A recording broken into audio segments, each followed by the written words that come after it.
What's up everyone, how are you all? Today we are back with another blazing Naruto story. What if Naruto was caught alone with Hinata? And things went too far. If you enjoy, then please like, share and do comments. And also check the description to original creator of this beautiful creation. Hinata knelt in the secluded gardens of the partially rebuilt Hyuga estate, clutching her bleeding wrist, shivering uncontrollably. A dejected kunai lay on the grass by her knee, her blood splashed along its length. She looked at the gaping red wound in her wrist. The blood from her artery pumped out, soaking her other hand that was desperately squeezing her wrist, then running down to soak into her trousers before finally blossoming out onto the grass. For several blessed moments, she forgot everything, her only thought the pain emitting from her spasming wrist. Before long though, she felt a niggling sensation slowly grow in her forehead, underneath her blue-black fringe. It slowly grew into a bloom of pain that quickly set its sights on rivaling that from her wrist. They were calling her. It all came back in shocking finality.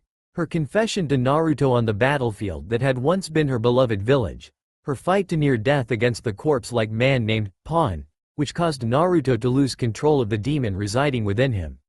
Then, after that, Naruto's avoidance of her for the few weeks that had passed.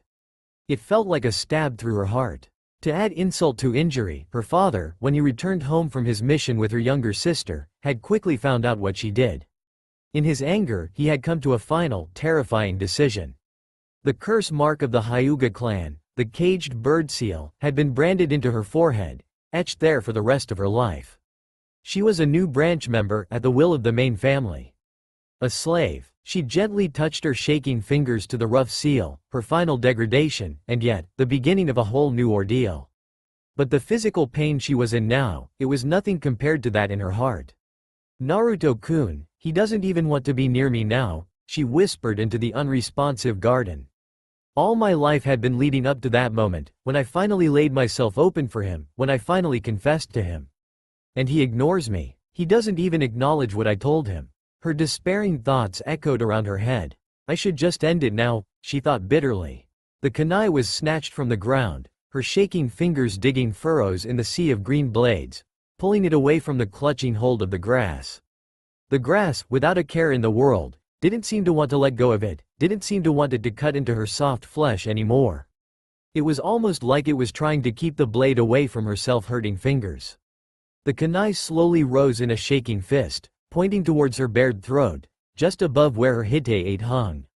Choked to death on my own blood? She thought absently. She then lowered it, to press it quivering over her heart. She dimly felt the small prick as it pierced her jacket. Quick and painless? She again questioned herself, uncaring. My heart has given me nothing but pain so far. She went to thrust the rough blade the rest of the way through, but despite her resolve, she knew she did care. At least about one thing. And she knew she couldn't do it until she got a solid answer. Not before knowing, for sure, what he thought. She threw the kunai into the ground amidst the pretty red roses surrounding her, her bright maroon blood that soaked the blade made it blend in, just another rose that burned out too quickly. She took her eyes off it, reaching into her hip pouch, procuring a small roll of bandages. With this, she quickly wrapped up her wrist, stemming the flow of liquid life, and fled the Hyuga grounds. She was careful not to let anyone spot her, main or branch family alike. No one did, just as no one witnessed her valiant struggle through the forest. As she grew more distant from the estate, the curse seal flared, working to bring her back to her masters. The pain grew with every step she took, eventually bringing her to her knees. Tears welled in her eyes, falling like tiny crystals to the forest floor. Those little sparkles of beauty that were only ever seen in the midst of terrible suffering, these two nobody saw. Not even their owner, whose eyes were squeezed shut against the pain. Still, she crawled forward. While the pain intensified, she could feel it growing more distant, until finally, after over an hour of crawling hopelessly, covering no more than 100 meters, she gained the outer barrier of the seal. She broke free of the pain with a small cry of joy and achievement.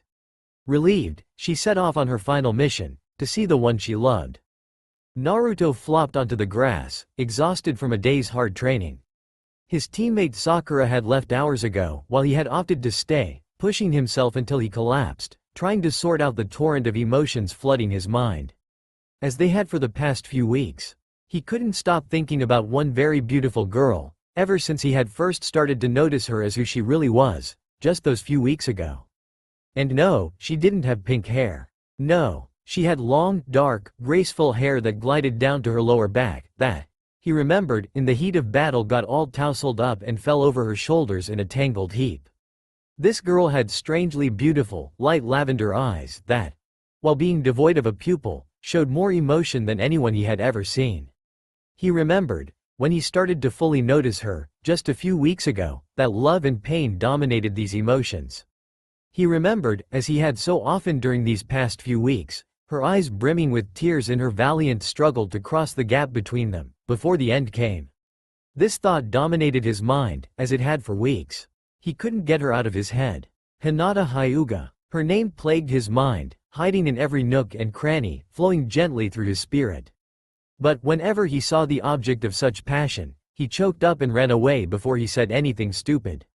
He just didn't know what to say to her, and it hurt him to see the hurt in her eyes when she witnessed his avoidance. He knew he was killing her inside, and by doing that, killing himself. Arg, why am I not doing something? He shouted to the empty field, berating his idiocy. She had done the nicest thing anybody in his entire life had done for him. She had, unconditionally, loved him. She had been willing to put her life on the road before him. She stood there as a barrier he couldn't cross, halting his path to death. For that love, his thoughts again turned to self-loathing. A love I've never returned, he thought bitterly. He heard soft footfalls approaching him and slowly sat up. No doubt it was one of his teammates, come to force him home. He did have a mission tomorrow and no doubt they wanted him to be well rested for it. He looked up, to see the girl walking through his mind walking towards him in reality. Her head was down, and just by looking at her, he saw she was in a downcast mood. This made him hesitate a second, before his inner idiot took over and he started panicking. He looked for a place to hide, but there was nowhere out on the immense sea of green that was the field he had been practicing in. He shot up to run away, like the coward he thought he was, but was halted by her softly lilting voice. Naruto, please don't run. Only her voice was different to every other precious moment he had had the privilege to hear it. It was strange of her to leave out the ever-present honorific, kun, which hinted to him about her overall attitude at the moment, but what really gave him pause was the tone of her voice. While still soft, hesitant, and lacking self-confidence, there was missing from it the wealth of emotion that normally weaved its way through her speech.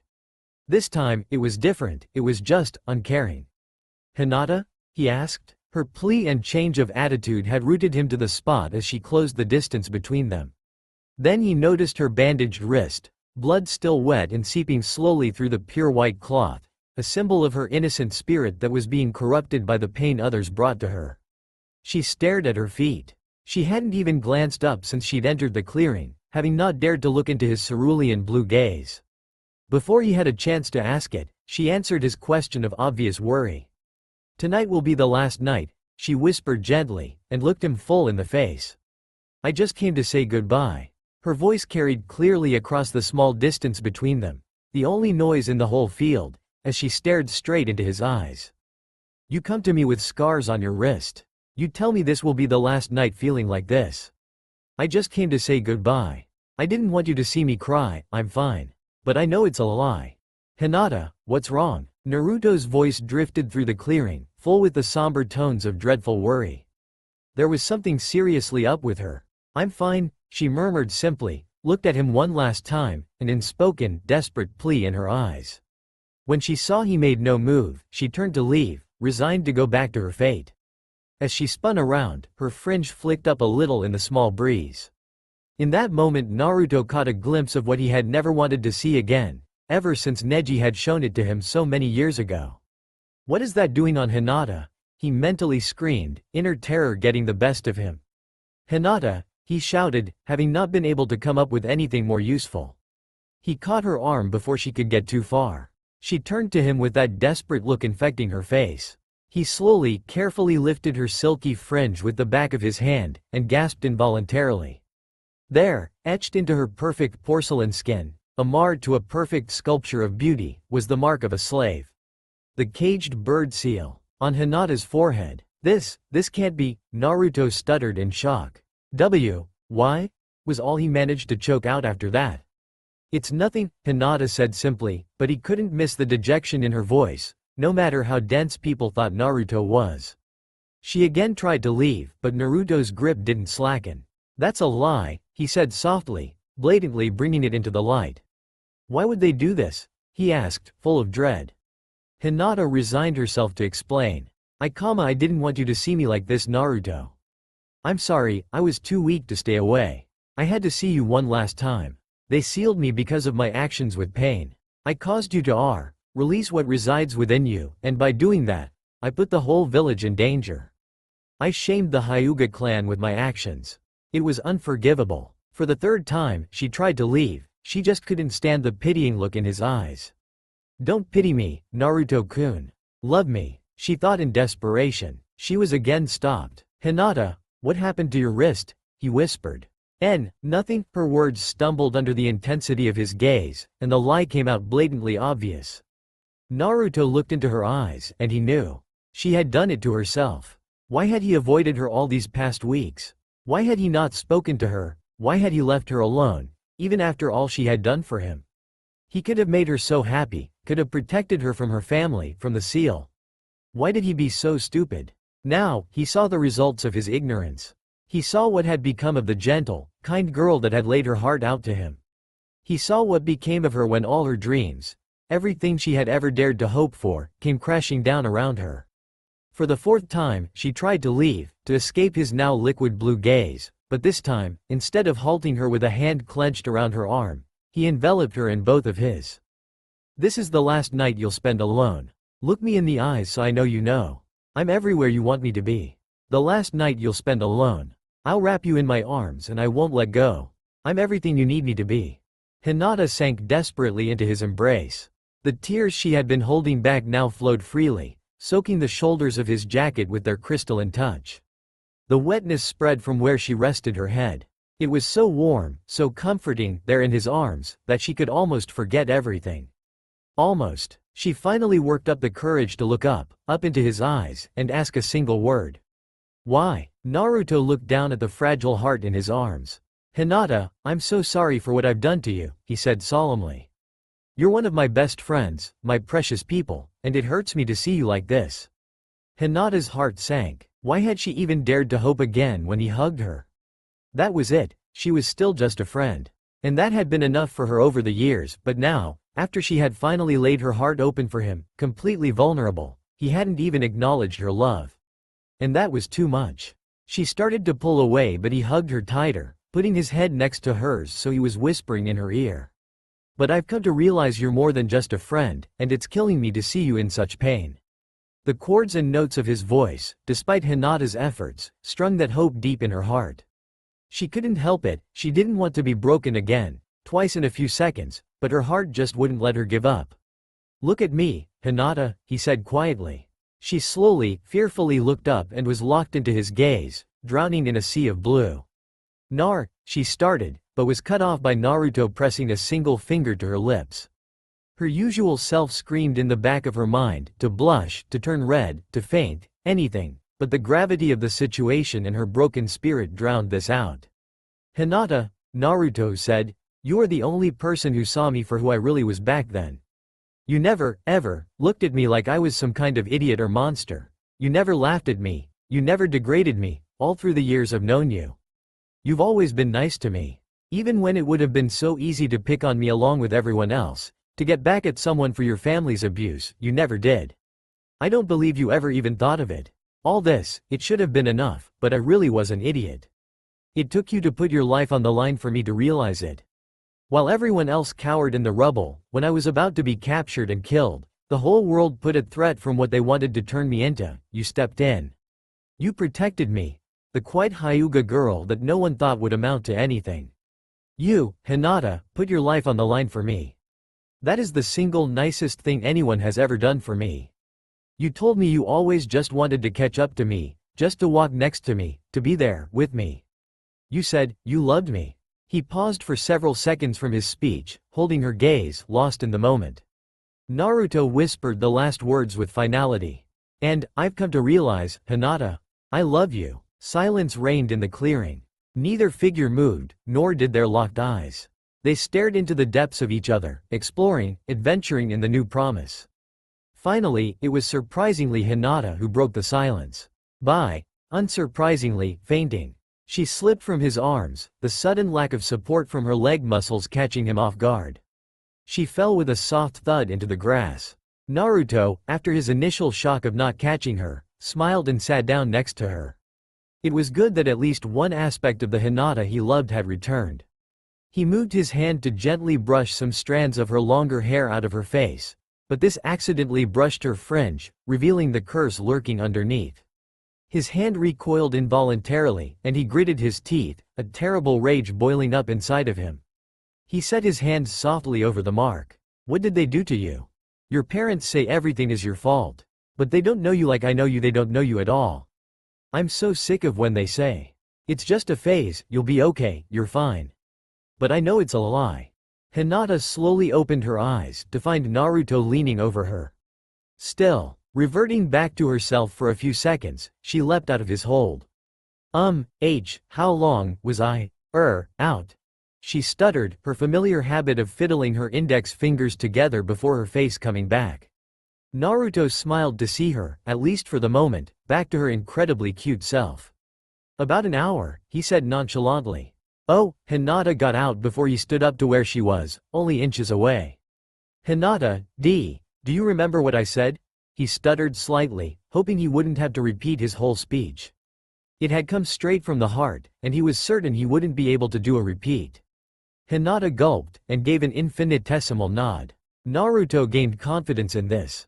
It was true. Every word of it. I love you. He closed the distance between them. Hinata stood stock still as he inched ever closer. They were now mere centimeters apart. Then, his lips brushed hers. The feeling was indescribable, the fulfillment of her lifelong dream, sealed with Naruto's sweet kiss. Ecstatic tingles galloped up and down her spine as she started reacting, pushing back slightly. Now that it had finally come to her, she put everything into that kiss. She felt Naruto's arms wrap around her shoulders, and she in turn clutched his lower back as the kiss lasted longer and longer. Both shinobi, growing more passionate, opened their mouths, exploring each other in new, tantalizing ways with their tongues. This was pure bliss. Hinata's eyes were closed. She was floating in heaven, living every dream she could ever imagine, and at the same time the only thing that existed was here, with the man of her dreams. The kiss easily lasted 10 minutes, but when they finally broke apart, she felt like it was cut way too short. They stared at each other for an eternity, before Naruto gently brushed her fringe away from her forehead, revealing her new curse. Why did you get this? His voice was husky, quiet. It wasn't your fault, me losing control, and even so, it was what caused me to break free and win the battle. It very well could have been that your actions saved the village. Those Hyuga bastards, they blame everything on you, but they don't know you like I do. I know you're strong, Hinata. Stronger than them. Stronger than this curse. I know you'll never be their slave. Hinata looked away. Her soft voice lilted out. I try to oppose them, I really do. She murmured. But they quickly bring me to boot with the curse. They say this rebellion is just a phase, that I'll settle down. Get used to being their slave.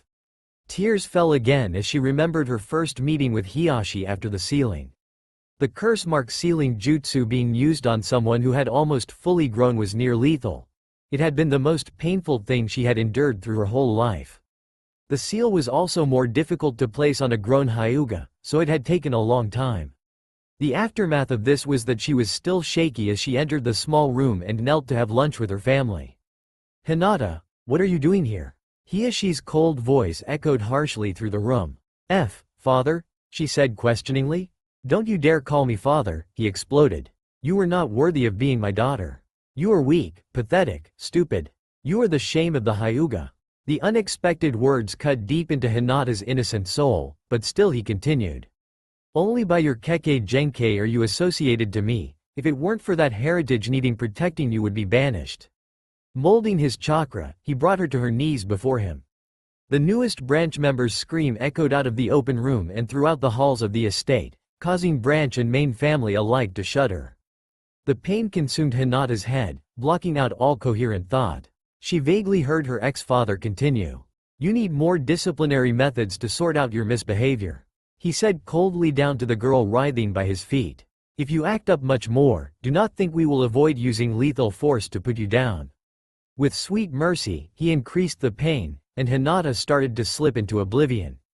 Her vision remained for several more moments as she witnessed him kicking her out the open doorway and slamming the door in her face. Then she blacked out, the pain a distant reminder. Is it hurting now? Naruto's soft question brought her out of her flashback. She saw concerned lines dominating his features. No, she said. I'm out of range now, they don't care about me enough yet to come after me. Naruto hugged her in relief, then, leaning back, he softly kissed the seal. I love you, seal or no seal, he said solemnly, then reactivated his hug. You're not going back there tonight. I won't let you, he said, whispering into her ear. He kipped up a bit, a sudden thought having entered his mind. You're staying at mine tonight, he said excitedly, brightening up at the idea of spending the night with her, even if she was in a seriously messed up state at the moment. Leaning down, he again captured her soft lips with his. After separating from an enchanted-looking Hinata, he took hold of her hand and led her home. To his home. It would be her new one. This is the last night you'll spend alone. Look me in the eyes so I know you know. I'm everywhere you want me to be. The last night you'll spend alone. I'll wrap you in my arms and I won't let go. I'm everything you need me to be. The last night away from me. Naruto sat on his old, torn-up couch. While his house was usually dreary, dusty, and looked like it was continually forgotten, it seemed lit up tonight. He was content, holding Hinata's hand in silent solace, just sitting there, admiring how much she lit up the room. Closing his eyes, he rested his head on the back of the couch, a smile lingering on his lips. He perked up at a sudden thought. Hey Hinata, you wanna go get some ramen? He asked, eager to share his favorite meal with her. Hinata sadly accepted the end of her peaceful moment of bliss, but put on a fake smile, just for him. Why, yes Naruto-kun, I'd like that, she lied.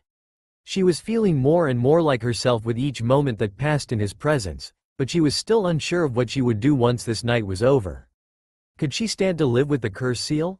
Her depressing thoughts were scattered when Naruto leapt up and tugged her out of the door in enthusiasm.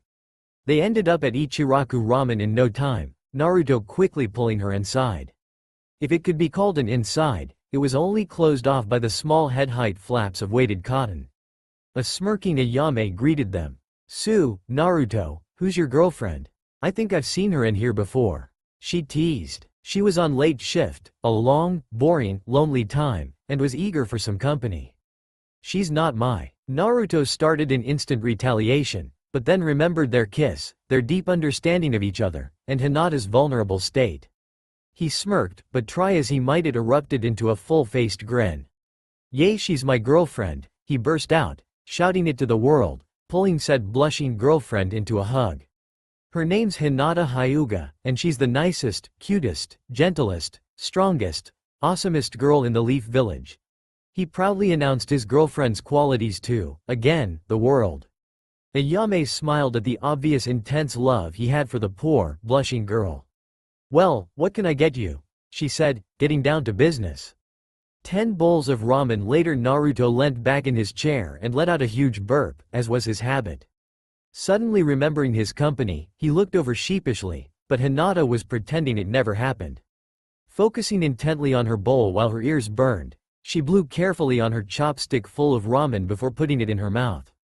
Naruto blinked, and then gawked. 1, 2. He slowly counted the bowls piled up before her. 6. She was on her 6th bowl now, and was showing no sign of stopping. Wow, Naruto thought, looking at her in awe.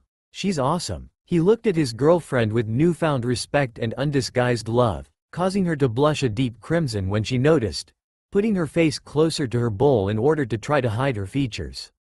Even though they had officially been a couple for only a few hours, their love for each other was deeper than most couples achieved in years of being together. This was a result of their childhood stories together, growing from the academy to Genin, and now to Hinata being a Chunin and Naruto being the hero of the Hidden Leaf. Ayame gazed at the couple across the counter. The way Hinata blushed whenever Naruto showed affection, they were so cute together. She couldn't help but giggle. When Hinata finished up her bowl and saw that Naruto had finished, she signed that that was her last one. Naruto smiled and pulled out Gama-chan, his friendly little frog wallet, who looked to be bulging, and started pulling out notes. Hinata procured her own small lavender purse from within a deep jacket pocket, and mimicked his movements. She sadly only counted a few bills there though. This was the last of her money, nowhere near enough to foot her share of the meal. Nevertheless, she pulled out what she had and offered it over. I'm sorry Naruto-kun, she said sadly. She hated relying on others for stuff like this. I don't quite have enough, she said, blushing in embarrassment. Still, she held out what she did have to him. I promise I'll pay you back, she added in compensation. Nah, it's good, Naruto replied, pushing her money back at her, and emptying his frog pouch to an evilly greedy-looking Ayame. Realizing something, he turned to his girlfriend. Hey, aren't you like, rich or something, being a Hyuga and all? He asked innocently, not implying any guilt trip, just being curious. He mentally cursed himself when he saw her downcast demeanor. She quietly explained to him. My funding was stopped as soon as I joined the branch family, she admitted sadly. I have to rely solely on missions now. Recently, she had been in no state to carry out missions, so her funds had suffered. Naruto looked guilty for bringing up the tender subject, and so thanked Ayame and led her outside. Hinata's gaze was now fixed to the ground beneath her feet in depression. Sorry Hinata. His hand found its way to the back of his head, where he absently scratched his blonde hair. Let's go back to my apartment for now, he said, turning to head back. Hinata didn't move, causing him to turn back round with a questioning look. She stood there, head down, finger to lip in her submissive posture, completely vulnerable standing there on the side of the road. I should really head back, she said quietly. She turned to leave, but was stopped by Naruto's serious voice. Hinata, I'm not going to force you, but please don't go back there. I couldn't stand to think of what you have to go through in there. He raised his hand, stretching it out to her, willing her to take life. Emotions raged through Hinata as she stared at his outstretched hand with liquid lavender eyes. Naruto was there, offering her everything she ever wanted. Why did she hesitate? Why did she feel she had to go back to the estate? To what? Torture? Degradation? Sadness? Why? Probably just to end her own life? Why would she do that, when everything she ever wanted stood on the footpath before her, laying out his soul for her in the simple gesture of offering her his hand? Shakily, her own rose. Inch by inch, it closed the distance. Finally, firmly, her slender hand clasped his. He grinned his wolfish grin that made everyone like him, and pulled her into a kiss. The night is so long when everything wrong. If you give me your hand I will help you hold on. Tonight. The new couple once again sat on Naruto's couch, but this time Naruto had procured a tub of ice cream from the depths of his fridge for dessert. He had checked it over dubiously, confirming that it wasn't past its expiry date like most of the other foodstuffs in his house. It had to be top quality for Hinata. Said Hinata loved ice cream, especially the goody-goody gumdrops flavor they were now devouring. A single tub sat between them on the couch, both eating out of it with their own separate spoons. It brought back memories of when Hinata had used ice cream and a good movie or book to help her through tough times. When her family really got to her or when it was just her time of the month, she remembered struggling to keep her cool and be the kind Hinata the people that knew her loved, and so various times she had taken time out and just relaxed with ice cream, to dissolve some stress. She was content now, sitting alone with Naruto, ice cream and a movie distracting her from darker thoughts. But no amount of ice cream could protect her from what happened next. There came a solid knock on Naruto's glass sliding door leading out to his balcony. The teens whipped around at the intrusion. Hinata gasped when she saw who it was. Hiashi, the leader of her clan, and who she still thought of as her father, stood beyond the glass. Her gasp was quickly choked off by the crippling pain that bloomed in her forehead, sending jagged blasts of raw agony through every cell in her nervous system. She crumpled to the floor, screaming incoherently. And Hiashi was not letting her black out. The agony went on and on, each second seeming like an hour. The ice cream slowly seeped into the carpet, having been knocked there, forgotten, when Hinata fell off the couch. Her throat was getting raw from all the screaming, but she couldn't stop it, the pain was too intense to think of anything else. Hinata's screams tore at Naruto's heart. Every time he heard her shrill voice cry out in agony, he felt a part of him die. He desperately shouted at the Hyuga head. "What are you doing?" he cried, half crazed with worry. The cold-hearted bastard looked at him emotionlessly. "I've come to retrieve a runaway branch member," he said, and proceeded on smashing his way through Naruto's door, entering the room in a shower of glass. One last pure, agonizing scream ripped through the apartment, echoing through the streets outside, as Hiashi obviously turned up the pain threshold. Thankfully, Hinata collapsed gratefully into blessed, pain-free unconsciousness. Naruto breathed a sigh of relief when he saw her prodigious chest still rising and falling slightly. She was still alive. He turned back to the object of his hatred. "She's not a branch," he yelled in the impassive Hyuga's face. "She's your daughter, you sadistic freak." Hiashi's face twisted in anger. "If you don't hand her over, I will be forced to kill her," he grinded out. "How could you do that? She's your frickin' daughter." Naruto replied in denial that anyone could be so cold, so heartless. Hiashi scowled again. It had not been the insult that had infuriated him. "She's not my daughter," he spat out. "She was never worthy of being my daughter. She is weak and pathetic, the shame of the Hyuga. She was never my daughter," he cooled visibly. "No," he said more calmly, a sadistic grin gracing his features. While common knowledge was that Hiashi really was a cold-hearted bastard, he had not been originally. The things he had done to his daughter, though having started off with just words, had gotten worse and worse to this point in time, and because of this, had slightly unhinged his mind. She's just a rebellious branch member, new to the family, putting the secrets of the Byakugan at risk with her childish actions. If she can't be put in place, she will have to be put down. She will be exterminated. Now it was Naruto's turn to really explode. "Stop talking about her like she's some kind of livestock or insect you want to squish under your boot. She's a human being," he raged, growing even angrier when he saw Hiashi's reply. A large smirk. "This guy," he thought. "I'm gonna beat some sense into him, whether it's the last thing I do." He was brought up short by his own thoughts. But Hinata, he could kill her in an instant. He saw she was awake now, struggling valiantly to regain her feet. Blood trickled from her nose and ears from the aftermath of the seal, and from her mouth, having screamed her throat raw and bloody. Her legs shook uncontrollably as she pushed herself back up with them.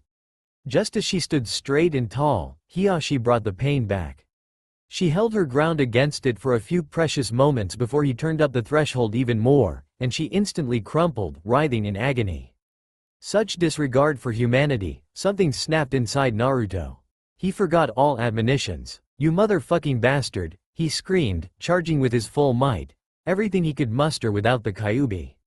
He was having trouble suppressing it. It seemed to react all too quickly when Hinata was involved, but he ruthlessly kept it in check, even through his maddening anger. Such powers unleashed in the confines of his home would definitely hurt Hinata, and with her being unable to move or defend herself, he knew he could very well finish what Hiashi had started. Hiashi turned to meet him, ignoring the screaming branch member, and slipped into his gentle fist stance. He smirked at the youth's uncontrolled charge. His skill at taijutsu was nothing compared to the head of the most prodigious taijutsu clan in Konoha. He stepped in to meet the demon boy with a simple but deadly strike to the heart. To his surprise, the Naruto he hit exploded into smoke. Shocked, he activated his Kekkei Genkei just in time to see a fist crash into the back of his head, sending him smashing unconscious into the wall across the room. "Such arrogance will always be his downfall," Naruto muttered, the rage filtering out of him. Still, he stalked over to the prone form, Rasengan in hand, intent on making sure he never interfered with Hinata's life again. Naruto Kun," Hinata murmured, slowly standing up now that the pain was blessedly gone. Its after-effects still lingered though, making her stutter her words more than usual between short gasps for breath, making just talking coherently a grind. Please, don't kill I am," she pleaded. Naruto turned to her, a strange look on his face. "Why? He's done nothing but make your life miserable." He looked into her eyes and somehow, though he didn't believe how it was possible, her heart must be seriously something else, but he somehow knew the answer before he had even asked it. Definitely before she spoke, because, despite what he says, he is still my father, to me at least, And I still love him. She confirmed in a wavering voice. Naruto shook his head in wonder. I'll never understand your capacity for kindness, he said, but nevertheless abided her wishes. He dispelled the Rasengan, picked up the unconscious leader of the highest clan in Konoha and biffed him out the window he had come in. He soared over the balcony, landing on the street below with a dull thump, for someone else to find him and take him to the hospital. I'll do anything you want me to, Hinata. He looked her in the eyes and smiled. I'll be everywhere for you, everything you want me to be. With that heartfelt promise he closed the distance between them and wrapped her in his arms. This is the last night you'll spend alone. Look me in the eyes so I know you know. I'm everywhere you want me to be. The last night you'll spend alone. I'll wrap you in my arms and I won't let go. I'm everything you need me to be. Naruto went into the kitchen, coming back with a paper towel with which he softly, gently caressed the blood from Hinata's nose, ears and mouth. Basically, her whole face since it had been smeared everywhere from her contact with the carpet. He smiled when he finished and kissed her full lips. They broke with giggling grins on each side. I love you so much, Naruto said. Hinata beamed. She had wanted to hear him say those words to her for years, for so long she would have given anything for it, and now he had said them to her 5 times in one day. You don't yet know how much I love you too, she said, wrapping herself around him, closing her eyes and burying her head in his shoulder. A beautiful smile graced her face. Eyes closed, she was content, breathing in his musky scent. Naruto smiled and led them towards the bedroom. Hinata gasped in surprise when they fell onto his bed together, alone in his room, after all that kissing and hugging. Maybe he thought they were ready for that already. She was way too tired from the stress of the last few weeks to resist him if he tried something. She knew she wouldn't do anything to stop him. She instantly scolded herself for thinking such things about Naruto. She knew he would never, ever take a woman by force. Not that she would resist, but she knew he knew she was in no condition to do that. Proving her fears wrong and her belief in him right, he didn't start undressing her, but gently wrapped his arms around her, pulling her into his warm embrace, looking into the depths of her eyes. It's all right, Hinata, he whispered. I won't let you go. With that, they fell into loving silence. As the night wore on, despite her best efforts, Hinata's eyes drooped, and eventually she fell asleep in his arms. The last thing she saw were his loving blue eyes, expressing all the emotion he felt for her. She hadn't fallen asleep with human contact since her mother's death so many years ago. This simple gesture meant so much more to her than Naruto could see. This was the best night she could ever have imagined. No, better. Naruto watched her eyelids hide her beautiful lavender eyes, her breathing slowly even. I won't let you go, Hinata, he whispered again. He held her through the night, to make sure she didn't leave, didn't go back, to end it all. He lay there, drinking in every little detail of her face. Her sculpted eyebrow, perfectly curved lashes, cushiony soft lips, her face was like a work of art. He gazed upon this masterpiece all night long, until finally, in the early hours of the morning, he drifted into slumber, dreaming about the shy, quiet girl he held in his arms, who had despairingly appeared before him that afternoon. Hinata slowly opened her eyes, her dreams lingering in her half-sleep state. Naruto, she mumbled. Her vision slowly became clearer, unblurring to reveal a face she knew every detail of. Ah, Naruto, she screamed in shock. She actually was in bed with him. Naruto groggily opened his eyes. Huh, Hinata? He said sleepily. Last night slowly came back to the now flustered girl. So it wasn't a dream. A glorious smile plastered itself across her face. Good morning, Naruto-kun, she said shyly, her red face dying down to a blush that highlighted her features. Naruto let out a huge yawn. Morning, he greeted the enthusiastically, he too was now fully awake. He hopped out of bed, still clothed from the night before, and gave Hinata a huge smile. Do you want the shower first? The blonde asked, remembering his manners. No, you go ahead, Hinata said with a smile as she sat up in the bed. Naruto grinned when he saw her bed head. Having slept on one side the entire night, her hair was flattened in one patch while the rest was a tousled mass. Awesome bedhead, he said cheekily as he leapt out of the room, a pillow hitting the wall in his wake. Hinata, after seeing her failed throw with the pillow, slowly extricated herself from the sheets. She stood up and a sudden thought hit her. I just slept with Naruto. rushed through her head, the thought bringing her straight back down onto the bed as her legs gave out. Wow, she breathed. She had come too close for comfort to fainting again. Just the thought of it had made her extremely woozy and red-faced. She stood again and carefully made the bed, then stepped out to his living room. She sweat dropped at the state that greeted her. How did I not notice this last night, she thought. The ice cream they had been eating had turned a patch of carpet into a slimy, sticky mess, adding to the multitude of rubbish littering the room. The majority of this consisted of instant ramen cups. Typical, she thought with a slight giggle to herself. The room was in a shocking state. Hinata went into the kitchen, which was in an equally horrendous state from what looked like multiple attempts to make ramen. Typical. She rummaged through the cupboards until she found a big black rubbish bag. Thus armed, she wielded the bag to war against the mess.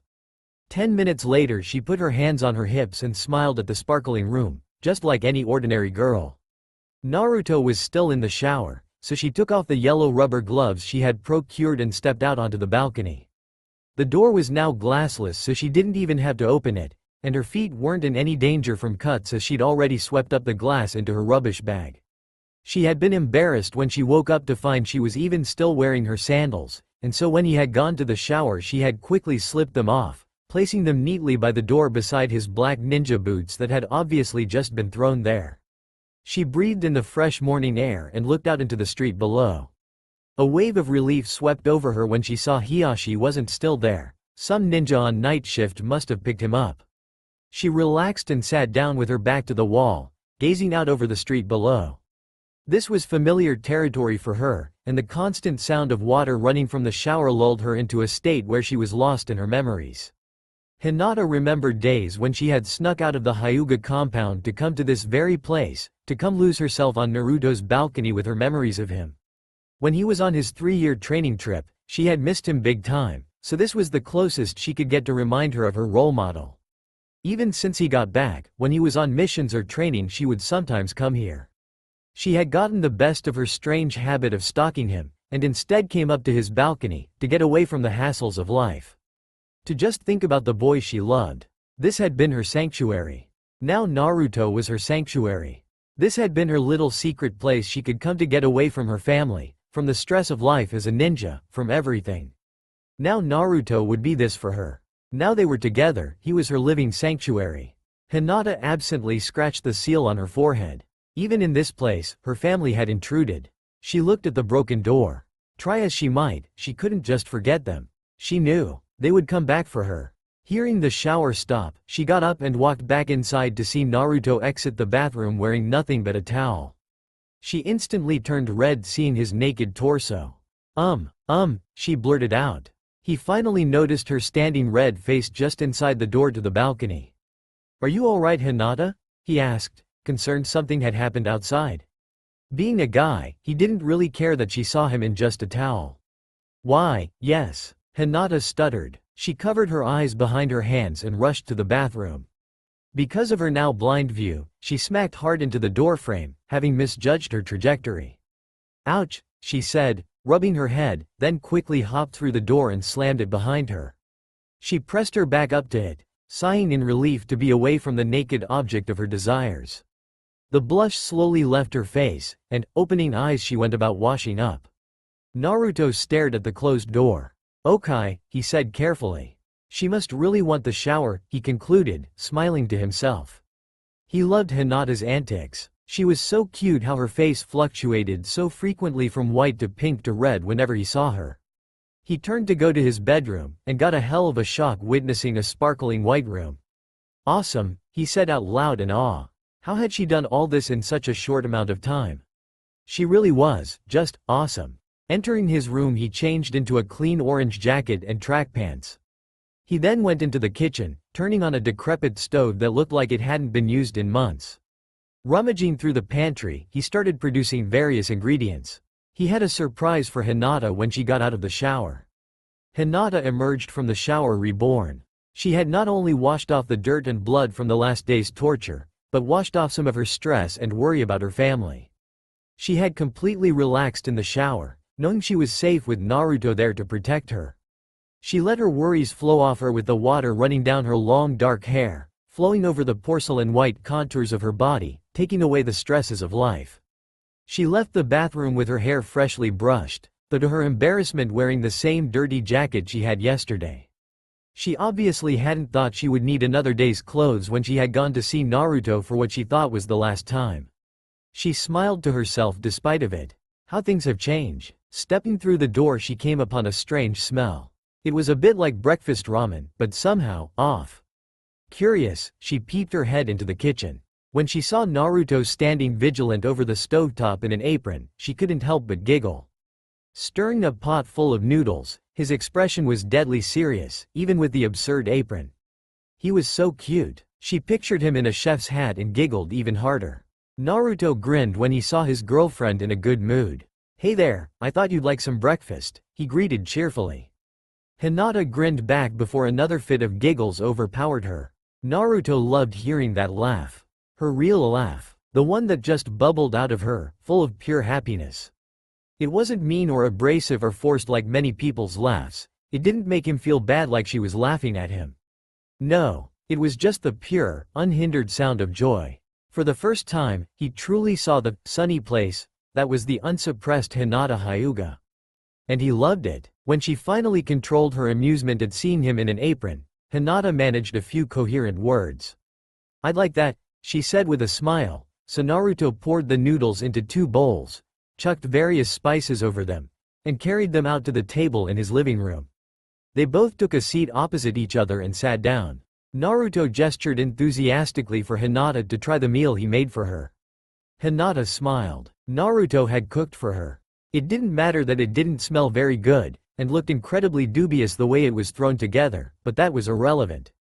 Just the thought was everything to her. Picking up her chopsticks, she initiated the meal with tradition ingrained on her since she was 3.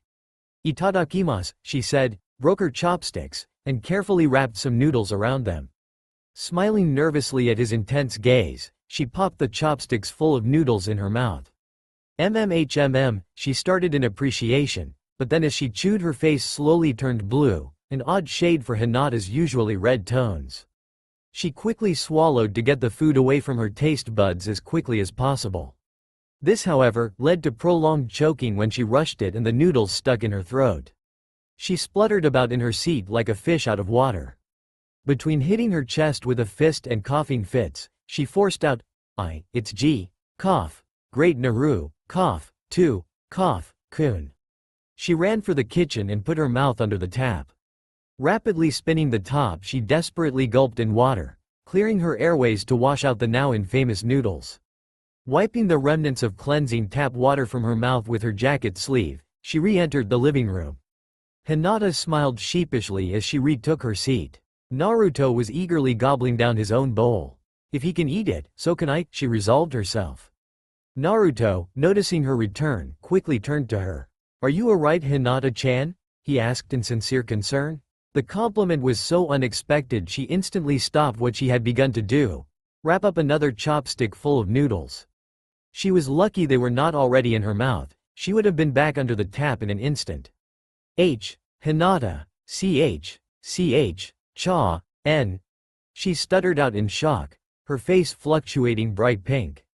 Naruto grinned. "Yay, you are my girlfriend, I'm definitely calling you that from now on. I gotta repay you all those Naruto-kuns, remember?" Girlfriend? Poor Hinata struggled to get it out with her soft voice.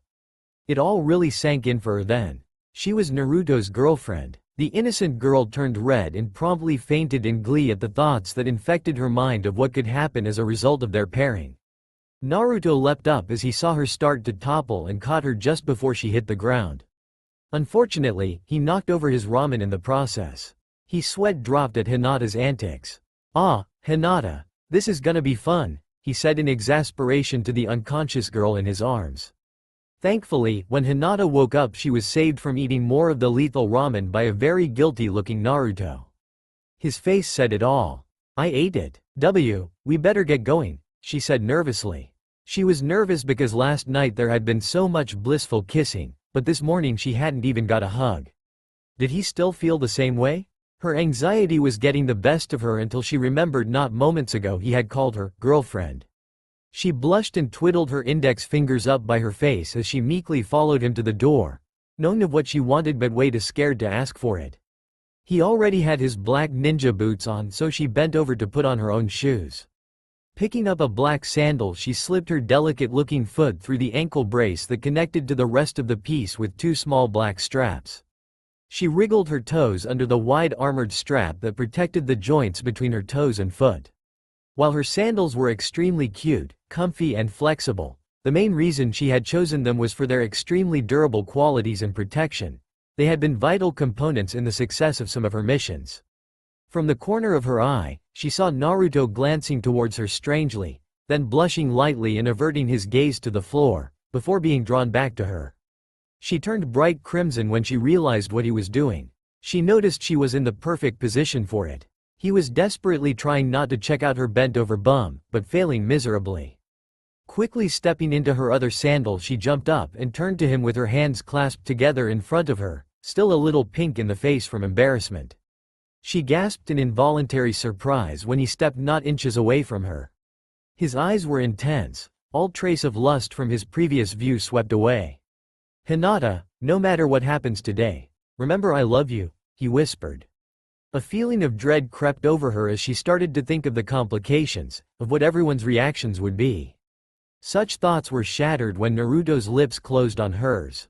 Her eyes drooped shut in bliss. All she could think of was how good it felt. It was indescribable. The only word for it was love. There was nothing better in the world than this, nothing else in the world. This was what she lived for. They finally parted, a smile once again plastered across Hinata's features. Naruto grinned at her reaction, and gave her an extra quick peck on the lips. Her eyes sparkled with that enchanted look she had when he had first kissed her. Every time they kissed was like the thrill of the first time, yet it felt so familiar and comfortable. It was like they had been doing it every day for years. He loved making her happy. It was better than any feeling he had experienced before in his young life. He especially loved the feel of her soft lips moving with his, and when she was bold enough to wrap her arms around him, rustling their jackets together to add to their unity. The couple finally left the depths of each other's eyes and walked together out the door. Naruto locked it behind them, then, confidently taking up Hinata's hand, they headed over to the Hokage's office to meet their respective teams and reveal their fate. Naruto was met by a punch in the face. An irate Sakura slowly retracted her fist, glaring into the Naruto-shaped hole in the wall behind the door to the Hokage's office. "Why the hell are you 2 hours late? You're worse than Kakashi-sensei," she yelled at Naruto's prone form.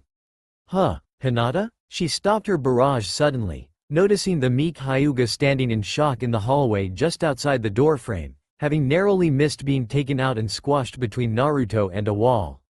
Not that she would have minded being squashed into Naruto, but she would probably have fainted. Plus, walls are pretty hard. Hi Sakura-san, she said quietly. She couldn't bring herself to add "chan" instead of "san" after seeing her embed the love of her life in 30 inches of specially fortified concrete Hokage tower wall. Sakura huffed, but quieted down a bit after seeing Hinata. Grabbing Naruto by the ear, she forcibly dragged him out of his hole, into an amused Hokage's office. Naruto-kun," Hinata whispered under her breath in concern. No one heard her though, and she knew Naruto was used to this treatment. He had been Sakura's teammate for years. Not that she thought it was okay though. How he had ever liked her was beyond the capacities of her mind, even with her renowned kindness. "Good, you're finally here," Tsunade said as Naruto and Sakura joined Sai and Kakashi while Hinata went over to her own teammates. She greeted her friends with a gentle, "hello." She noticed the Ino Shika Cho trio was also there. The only sensei attendant was Kakashi, as Asuma had passed away a while ago and Kurenai was in hospital with her newborn baby. Dispelling all curiosity, Tsunade explained why they were all here. "Sorry," she said sheepishly with a too sweet closed-eye smile. "I did have a mission for you all, but unfortunately yesterday there was some trouble with a particular clan, so all today's missions are cancelled." She looked pointedly at Naruto and Hinata, who didn't fail to notice this and cringed visibly under her glare. "Therefore, you're all dismissed. You have the day off. Go train or something." Another closed-eyed smile came before her face again transformed to deadly serious. She stared the two victims down. Naruto, Hinata, stay behind, she said menacingly. Their teammates slowly filed out with confused and curious looks on their faces.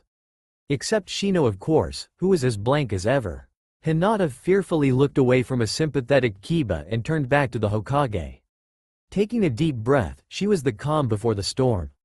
Hands templed before her face, elbows resting on the wide mahogany desk, the Hokage stared them down in the silence.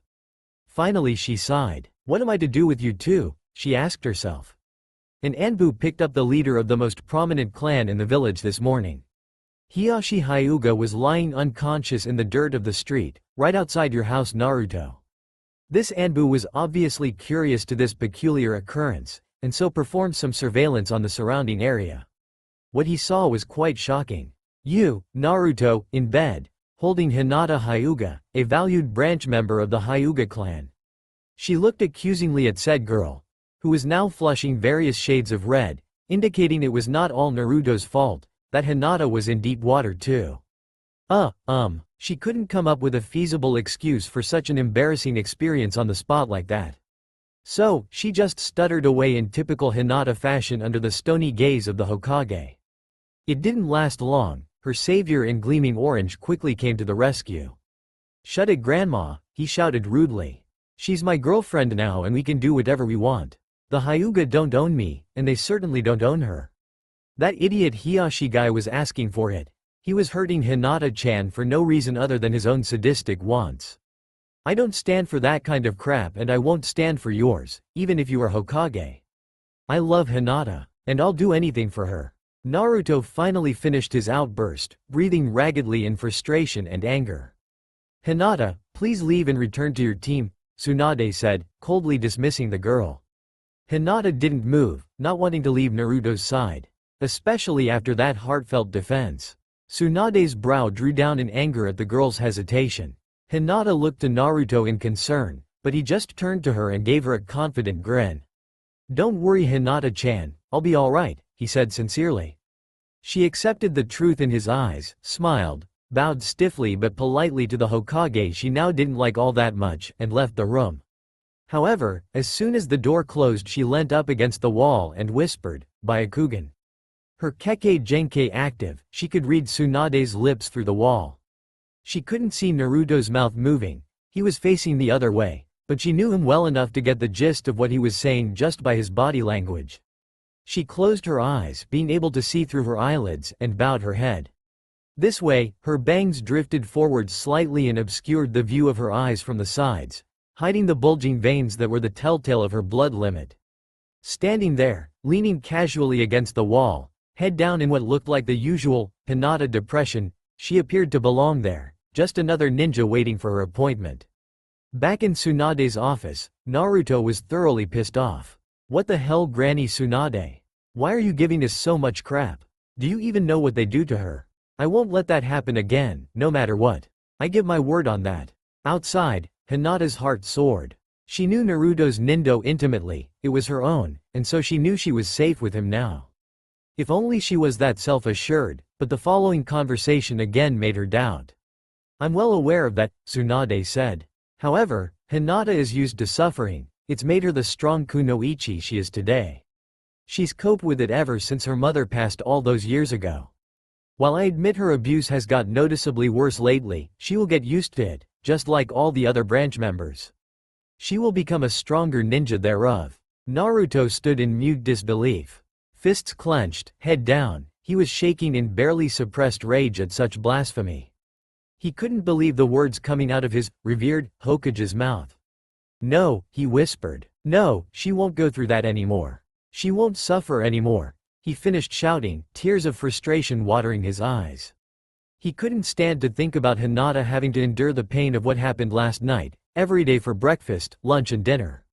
Naruto, Tsunade said more gently.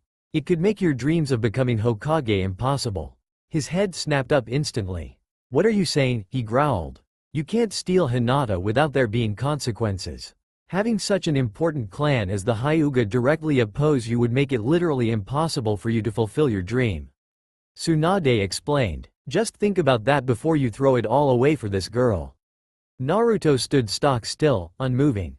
Hokage, he whispered. That is my dream. He echoed all his past bravado on his goal, but this time, his voice was filled with loathing. An inner struggle raged within him. He wouldn't leave Hinata, but how could he give up his own lifelong dream just like that? Outside, unknown to the occupants of the room, Hinata chose that time to leave. She knew from watching too many sappy romance movies that she probably picked the worst moment to run off in tears. That everything would turn out good if she waited just a little longer, but she couldn't help it. Her heart was breaking. She did run off in tears. She knew what he would choose. Hokage had always been his dream, even since he was just a little kid. She couldn't take that away from him. Who was she to do that to him? The girl who had come sulking to him for consolidation only yesterday. She had put all her faith in him, and now was heartbroken. But it was her decision to let him go. She wanted him to be Hokage. She didn't want to get between him and his dream. She didn't want to be selfish. Quickly brushing the tears away with her jacket sleeve, she exited the Hokage building. Increasing her pace, Hinata ran through the village to her team's regular training ground, to spend the rest of the day grinding away all thought in grueling exercise with Shino, Kiba, and Akamaru. Before Hinata reached her team, she composed herself, and then walked calmly into the clearing like nothing had happened. Akamaru was the first to sniff her out and bounded over, jumping all over her. "Hello there, Akamaru-kun," she smiled half-heartedly at the excited dog. "Gee, good morning, Kiba-kun, Shino-kun." She greeted the rest of her team. "Hey Hinata," Kiba said with the same enthusiasm his dog emitted, and she got a stoic nod from Shino, about as much affection as he would show. "So, what was that all about?" Kiba inquired about her meeting with the Hokage straight away, his usual boisterous self. Nothing," she meekly dodged the question, but it didn't work on her teammates. First, they were sensory ninja, and second, they had known her for years. "Come on Hinata, you don't have to lie to us, I know you hate it," Kiba said. Hinata sighed in defeat. How had she ever expected to fool her best friends with such a pathetic decoy? Last night, me and Naruto-kun, we went to his apartment, and then father came to bring me back, but Naruto-kun beat him up, then she turned bright red at this part, looking anywhere but her teammates. She couldn't believe she was saying this. We kind of, slept together. She mumbled it so quietly she was sure they couldn't hear. Unfortunately, they did. "What?" Kiba shouted, and Shino actually showed some emotion, surprise. "Hinata, I didn't think you were that kind of GI," he started but was cut off by Kiba. "What the hell Hinata? Since when have you guys even been going out? Are you even going out? Or did that idiot force himself on you? That Naruto, I'll kill him." Hinata quickly defended her love from their outbursts, red from what they thought. She waved her hands in front of herself as if trying to ward off attack. No, we did nothing like that." She stayed a bright fluorescent pink at the mention of it. We just hugged, that's all." "Okay?" Kiba said, extremely confused. So what did Tsunade want you for anyway?" She said that Naruto couldn't steal me from the Hyuga. She threatened him with never being able to become Hokage. She gave him a choice, me or his lifetime dream. I know what he'll choose." She looked at the ground dejectedly and despite her efforts let out a few light sobs that wouldn't be held in. Shino chose that moment to speak up again and came and put a sturdy hand on her shoulder. "Don't worry Hinata. Naruto cares a lot more about his precious people than his own dreams, I'm sure he'll choose you," he said, stoically comforting the girl. Hinata looked up at her even quieter teammate. Really?" she said, the spark of hope lighting again. But, how could I do that to him? She would hate it to be the one to break him, to take his dreams from him. "It's his choice Hinata, don't feel guilty about it," Shino consoled. Meanwhile, Kiba was on a different train of thought. They are her family. I know they're not 100% caring but they're still family. She's got to stay with them. But they did put that stupid seal on her. But I guess there was a reason. He held his head, all that thinking way too confusing. "Tsunade's probably right," he said finally, causing a glare from Shino and a teary gaze from Hinata. He continued despite the obvious admonitions. "I mean, they are your family, no matter how big assholes they are.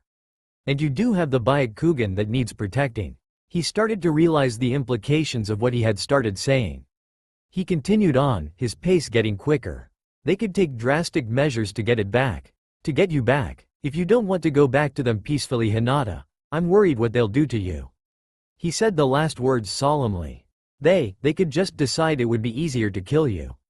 Silence hung in the clearing for several minutes, until Kiba broke the self-made silence. Such was the problem with having two ridiculously quiet teammates. The loud, boisterous one himself had to break up awkward situations like this, even if he was the one who made it. Okay, you think about it, Hinata, but for now, let's do some training. Akamaru accentuated him with a bark of agreement, and so Team 8 set to work, if a little more awkwardly than usual. Still, the intense training helped Hinata forget her fears for a few hours, and she was grateful her teammates were there with her, helping her through this ordeal. Naruto marched up to his own team, muttering angrily under his breath. Stupid Granny Tsunade, stupid Hiashi, stupid elders. He cursed all the higher-ups in his village for their ridiculously strict rules of state. What was that about Naruto? Kakashi immediately interrogated him, though it was subtle with his ever-present nonchalant tone and nose stuck in his dirty book. None of your business, Naruto growled. Kakashi looked up in mild surprise. He really is angry. Well, I know it had to have something to do with the stirring up of the Hyugas this morning when they found their leader was in hospital. Naruto balked. Crap, how did Kakashi find out? Yeah, it was about that, he admitted, but it's none of your business, he shouted. Kakashi saw that he wouldn't get through to the boy. Being an ex-Anbu, he still had connections and so had found out early that morning the occurrences of last night. Therefore, fully aware of the gravity of the situation, he decided to leave it for now. He instructed his team to start training. With many a confused glance from Sakura and Sai, they began the day. After a hard day's training, Hinata didn't know what to do. Her teammates had already left with consoling pats on the shoulder, so she was now standing alone in their training ground, hesitant to make a move. She was turning her head back and forth between where she knew the Hyuga estate was and where Naruto's house was. It was almost like she could see them. Of course she would have been able to if she had her blood limit activated, but at the moment it wasn't. Memories of each place were enough to picture them. She was torn between going back to the hell that was her ancestral home, probably at the sacrifice of her own life, or going to the heaven that was Naruto, at the sacrifice of his dream. Being an incredibly unselfish, self-sacrificing person, Hinata quickly made up her mind. She put Naruto's dreams before her own well-being, and resigned herself to her fate, turning to go back to the estate. Just as she took her first step towards it, she gasped in surprise as two black-sleeved arms wrapped around her shoulders from behind and a soft kiss was planted on her neck. Its sweet tingle lingered on her skin where he had parted her hair just above where her hite was tied, to gain access to her creamy soft skin. Naruto-kun, she stuttered in surprise at the sudden contact. She felt him grinning into her neck. Hey there Hina-chan, he whispered seductively. He pulled her against him and she turned her head to face him with wide eyes, which widened even further when, seeing her gently quivering lips, he dived onto them with his own. Hinata closed her eyes in ecstasy. She gently kissed back, not willing to break the moment for what she knew she had to do. Finally they separated, all too soon for her. That was probably their last kiss. Before he could distract her anymore, she resolved herself and forced it out. Naruto-kun, we can't see each other anymore. She grinded out. It was the single hardest sentence she had ever said in her life, harder even than confessing her love to him. Because this was destroying him. She could see the pain in his eyes, and tears swelled up in hers as she saw what she had done to him. This didn't leave her with that soaring feeling like when she had confessed. It left her feeling like the scum in the bottom of the swamp, not even worthy to be stepped on by Naruto's boot. Like the mud at the bottom of the swamp, she would forever be able to see the light at the top that was Naruto. Forever reach for it, but never touch it. What? Naruto now stuttered, his heart fragmented, the tiny little pieces of life piercing his insides like fire. He was shocked beyond words. He couldn't even formulate the typical, "You're breaking up with me?" sentence. Hinata couldn't bring herself to say anymore, yet she couldn't bring herself to leave him like this either, not with all the pain she had just put on him. It's for you Naruto-kun, she thought. She hugged him as tightly as she could, never wanting to let him go. There, with her head buried in his jacket, hearing the rhythmic beat of his shattered heart, she confessed. I saw what Tsunade said, she murmured into his clothes. Leaving out the lady title was the closest she ever came to an insult to the Hokage she no longer respected. I won't come between you and your dreams. Why, you have always wanted to become Hokage. That dream has made you the person you are today, the person I love. I won't be the person who destroys you, even if it's by trading my own life. Silence overwhelmed them. Slowly, fearfully, she looked into his eyes as she pulled away. I'm at war with the world. And they try to pull me into the dark. I struggle to find my faith. As I'm slipping from your arms. Naruto slowly advanced on the fragile girl. She backed away with every step he made towards her. He opened his arms in a silent plea. Hinata, please, just let me decide, he pleaded. No, I won't do it to you. Hinata screamed and sprinted away. Damn it, Naruto cursed and chased after her. He couldn't let her go back. He didn't know what they would do to her if she reached the Hyuga compound first. Unfortunately, he didn't catch up as quickly as he thought. Hinata was extremely nimble and fast. Just in time, he got to her before she reached the gates of hell. He, of course, chasing her, had a lot more incentive, so adrenaline took over him, allowing him to reach her in time. He caught her in his arms and held her tight as she struggled feebly to break free. Well, he thought it was feeble until she started using actual ninja techniques on him. Getting a hand free, she started molding her chakra. He felt little cuts appear on his arms as she expelled sharpened chakra from her free hand. She was using her ultimate defense technique to escape him. He gritted his teeth and held on. He knew the small lacerations he was getting were nothing. She could easily chop him limb from limb if she used the full strength of the Just You, but still he held on. Even with her panicking so much, he trusted that she wouldn't kill him. Even as Hinata started using the protection of the 8 trigrams, she remembered who was holding her. She saw blood dripping off the various cuts in his arms, his sleeves torn to shreds and soaked in blood. Oh my god, Naruto-kun, I'm so sorry, she said in a panicked voice as she twirled in his arms. She started to hyperventilate seeing what she had done to him. Naruto, I never wanted to hurt you, she said without a pause between words, her breath now coming in constant tiny puffs. He caught her with his eyes, locking her in until she calmed somewhat. Hinata, he whispered. His voice worked miracles for the crazed girl. She was instantly calming down in his arms. I never want to be the Hokage of a people that would allow you to suffer. I choose you. He sealed his decision with a soft kiss, leaving her gasping, speechless, wanting more. Naruto-kun, was all she could say. She wanted to say he should be Hokage more, to try to convince him otherwise, but she could see in the depths of his eyes that his mind was set. Nothing would change that now. To himself, he had given his word. Come on, let's go back, Naruto said, taking her hand and leading her through the trees towards his home. Along the way they picked up some fresh groceries for dinner when they passed through the market, and when they got home Hinata quickly volunteered to cook. She didn't mind cooking, and if it was for Naruto, she loved it. She still remembered when she had made cookies in the shape of his head. What were you thinking? She giggled to herself as she prepped for cooking. Naruto had not wanted to eat his own head at first, but when he had finally taken a bite he was blown away by the taste. She blushed to herself as she remembered what he said. You'd make a great wife to someone one day, he had shouted enthusiastically, reducing her to a blushing wreck. She peeped into the lounge, seeing her now boyfriend sitting on the couch watching TV. Wife, huh? She imagined. She lost herself in that future of possibilities as she went back to cooking their meal. It was supposed to be a surprise, but it was pretty easy to guess. She was making him ramen. Wow, this is awesome. Naruto couldn't believe the taste swimming around his mouth. This ramen rivaled Ichiraku's. How can you be so awesome at cooking too? He mumbled between mouthful after mouthful of Hinata's secretly flavored homemade ramen. Well, Hinata couldn't form coherent answers under his torrent of compliments.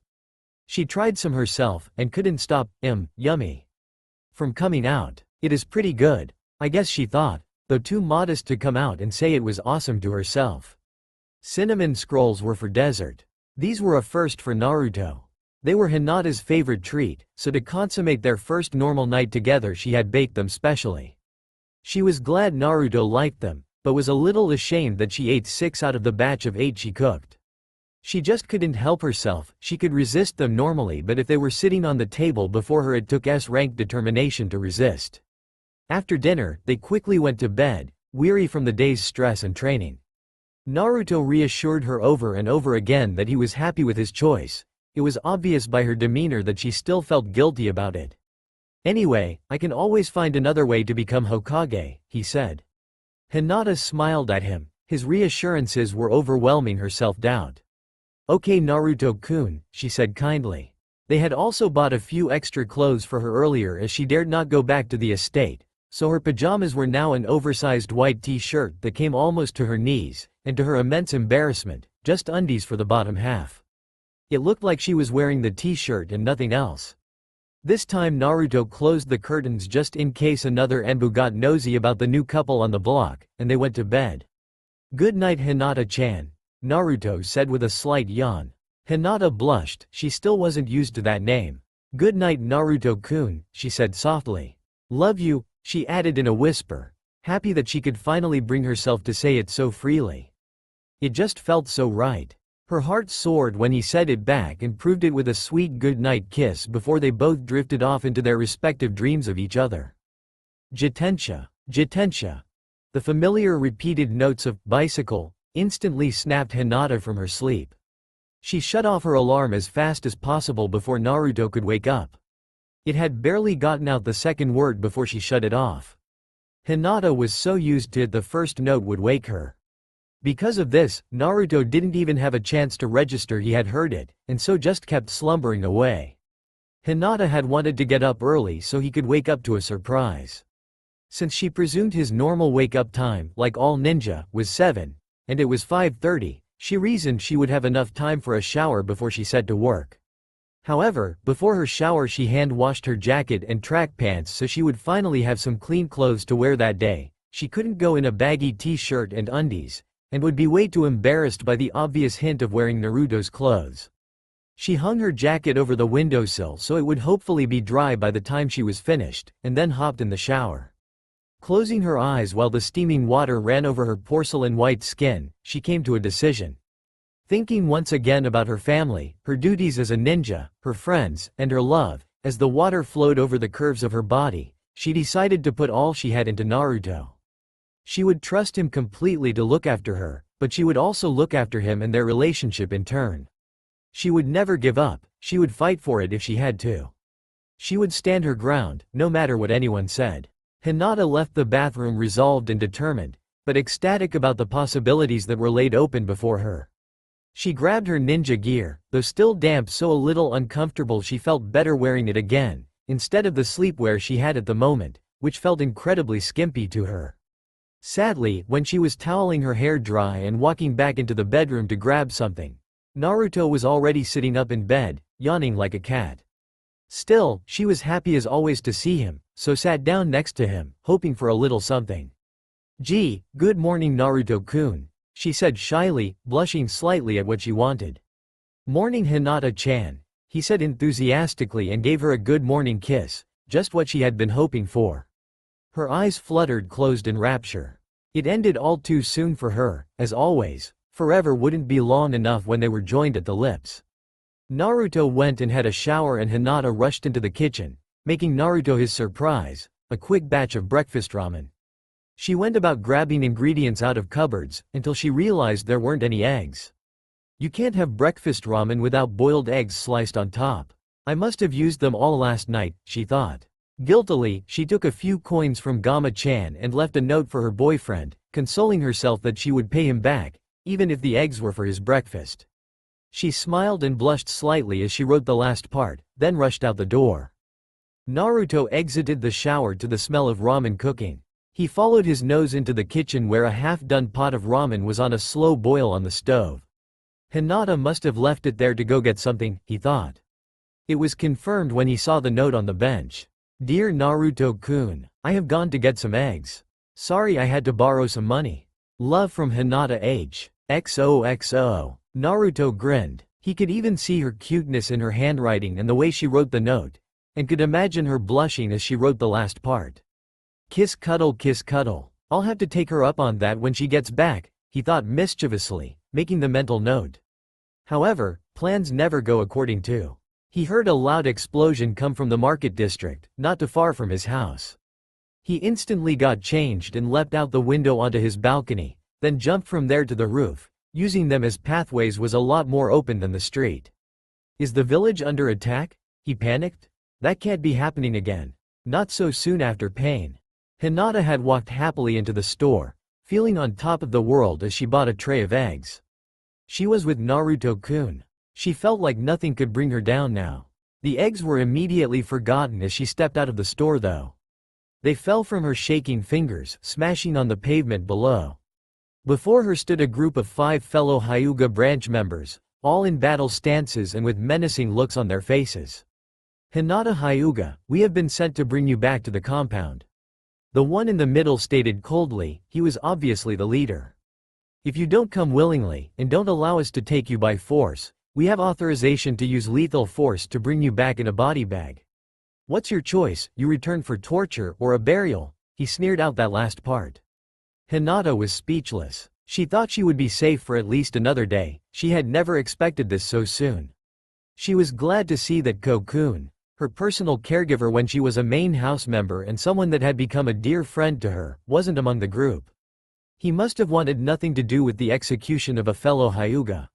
She could tell that these men wanted her to fight back, just for the excuse to be able to be the ones who killed the Hyuga shame.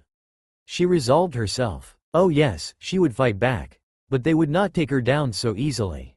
I won't go back, she whispered in defiance, looking the leader directly in the eye, something unheard of by the other Hyuga in the clan for Hinata to do.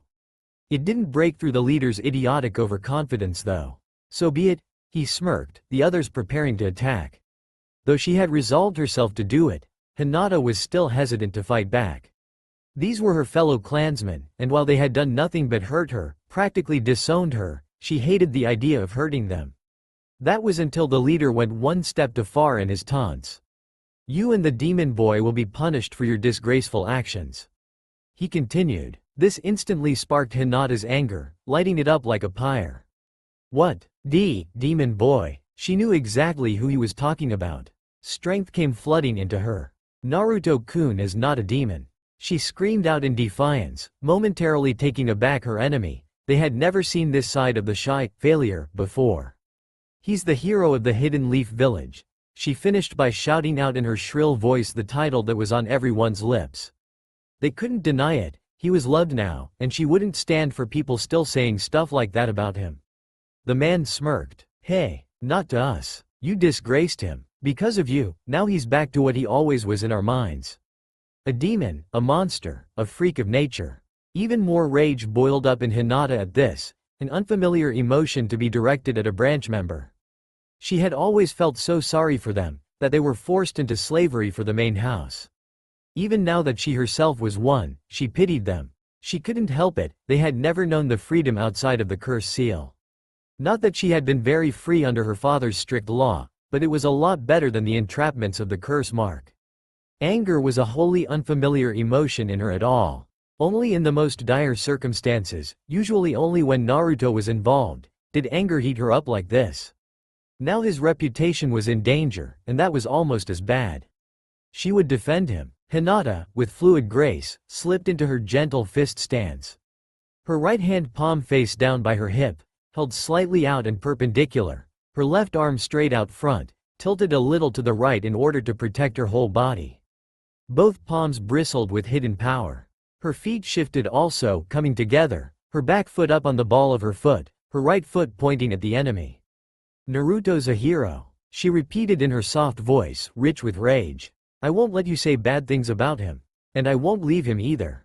She stood in stoic defiance before the 5 shinobi, ready for their attack. They charged as a single unit, but she leapt away, getting her back away from the storefront so she always had a way to retreat. Quickly, she activated her Kekkei Genkei as they now surrounded her in the more open space. So many opponents she thought bleakly, seeing each chakra system. They were no joke, she could see they were all powerful ninja. She remembered Naruto, standing alone in the crater that had once been her village, against 3 pain bodies. They were all much stronger than these ninja. And Naruto had won. She knew she could never be as strong as Naruto, but that didn't change the fact that she could always try. But I won't give up, for Naruto's sake. They all charged her again at the same time, though this one they were coming in every direction. This time though, they seriously underestimated her. Heavenly spin. Hinata shouted, expelling huge amounts of chakra from her palms and spinning on the balls of her feet. This was the typical high-level Hyuga defensive technique to deflect multiple opponents, and they had fell right into it in their obnoxiousness. They went flying back, completely caught off guard. Hinata slowed her rotation, her long dark hair drifting slowly back into place against the aftermaths of chakra littering the air. Damn! The leader swore as they slowly recovered, glad the girl was not pursuing them while they were down. She would regret it. She's not as weak as we were led to believe. I didn't think she would know that technique. Speaking up, he ordered his men. 2 at a time, he shouted, the rest, be ready to take her out if you see any openings. His men nodded and 2 men split away, charging the rogue. The other set of 2 backed them up with a barrage of kunai, and the leader watched, carefully analyzing her every move.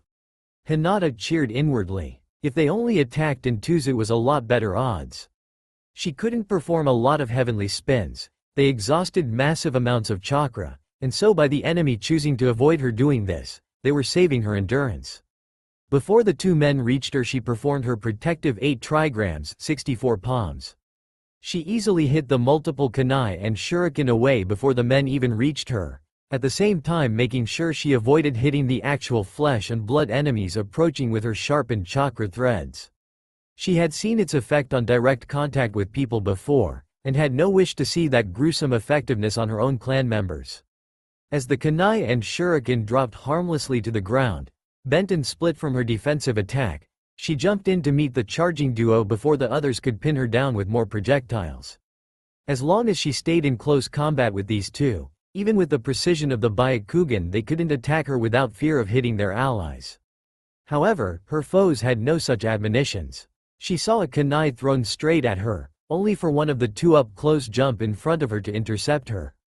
Quick as a cat, she whipped a chakra thread around behind him, cutting the mis-thrown kunai out of the air before it punctured his head.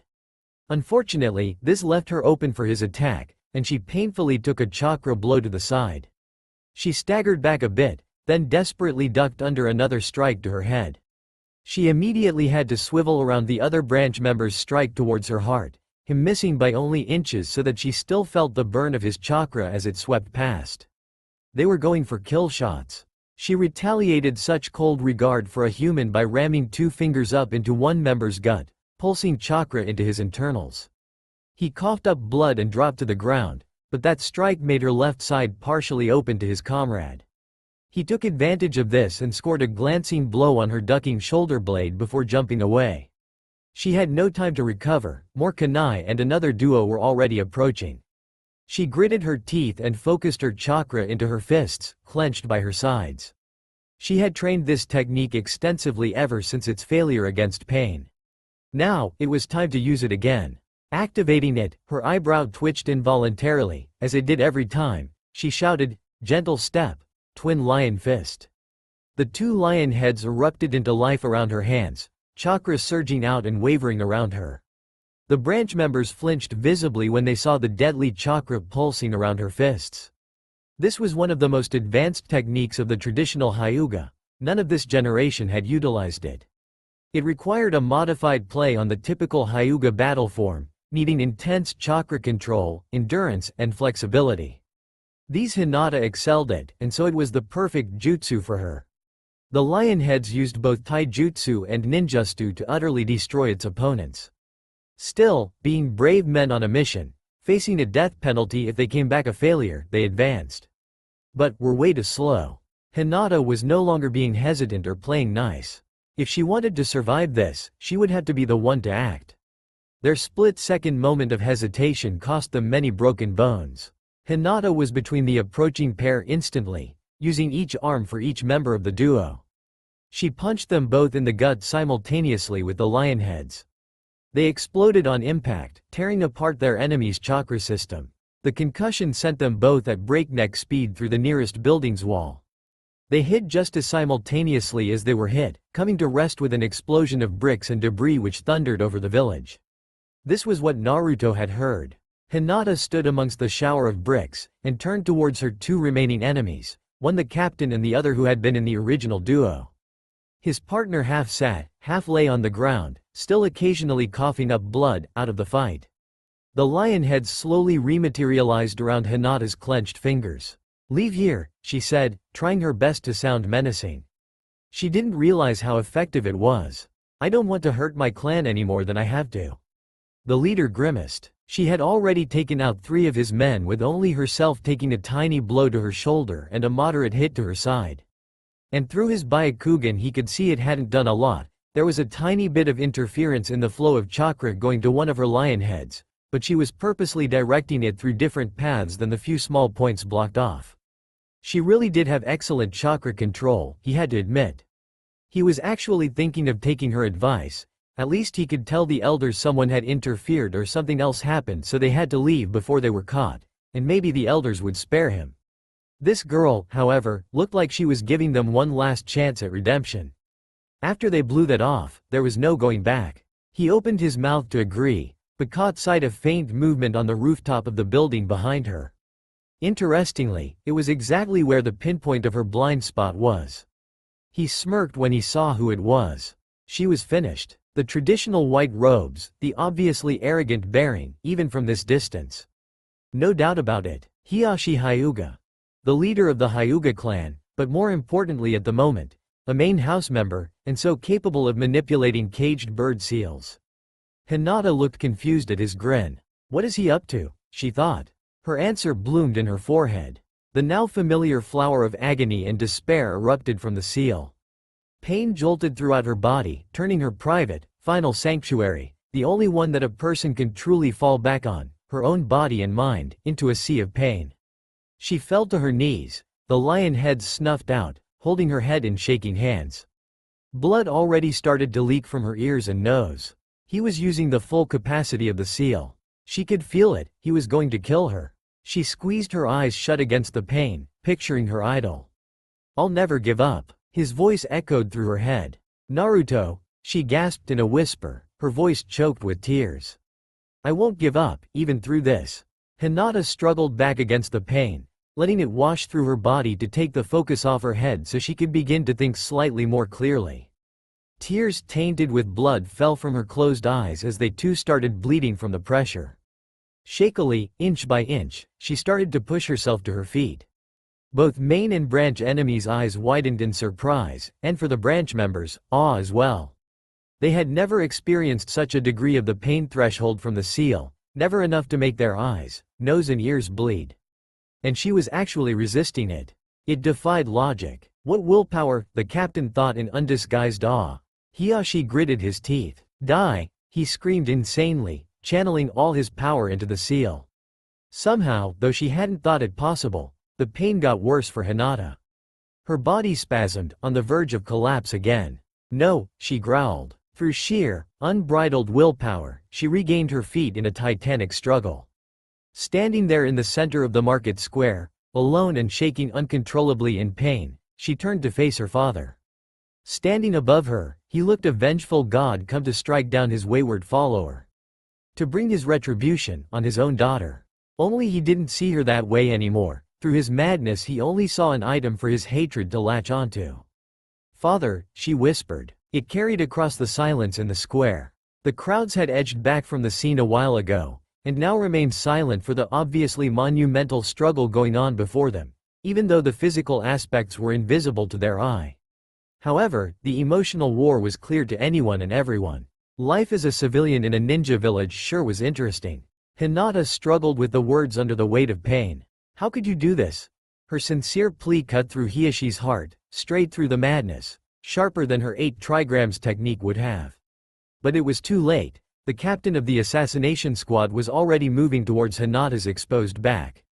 Her Byakugan had receded when the curse seal was activated, so she had no forewarning. He struck solidly with no resistance or inaccuracy, his blow true. Chakra pulsed through her heart, rupturing the blood cells. A huge amount of this blood forced its way up and burst from between her soft pink lips, spraying forth as her back arched under the force of the blow. Visible to all, the chakra continued its way through her body, shooting out her chest. His blow had gone straight through her, more deadly than being impaled by any sword. Hiyashi closed his eyes in grief, the madness leaping back as he saw his daughter murdered before his very eyes. He turned slowly away as her face fell into the cold, uncaring dirt. All was silent in the square. Hinata's wide eyes witnessed only the rough ground a few inches from her face. She could feel her life ebbing away. All she cared, though, was that she would die here, alone, uncared, unmourned, and would never see Naruto again. Naruto saw the unspoken plea in her watery eyes. He remembered all the torture and degradation she had put up with all her life from her family. Her life had been full of sadness, and now, he wanted to bring at least some happiness to her before the end came. He leant down to her lips, her breath barely coming, and pressed his to hers. Hinata's eyes sank closed as she felt his tender kiss. She felt every emotion racing through Naruto at that single moment. His hopes, his dreams, were all for her. It was all revealed to her in the desperation of that kiss. Naruto wanted life with her.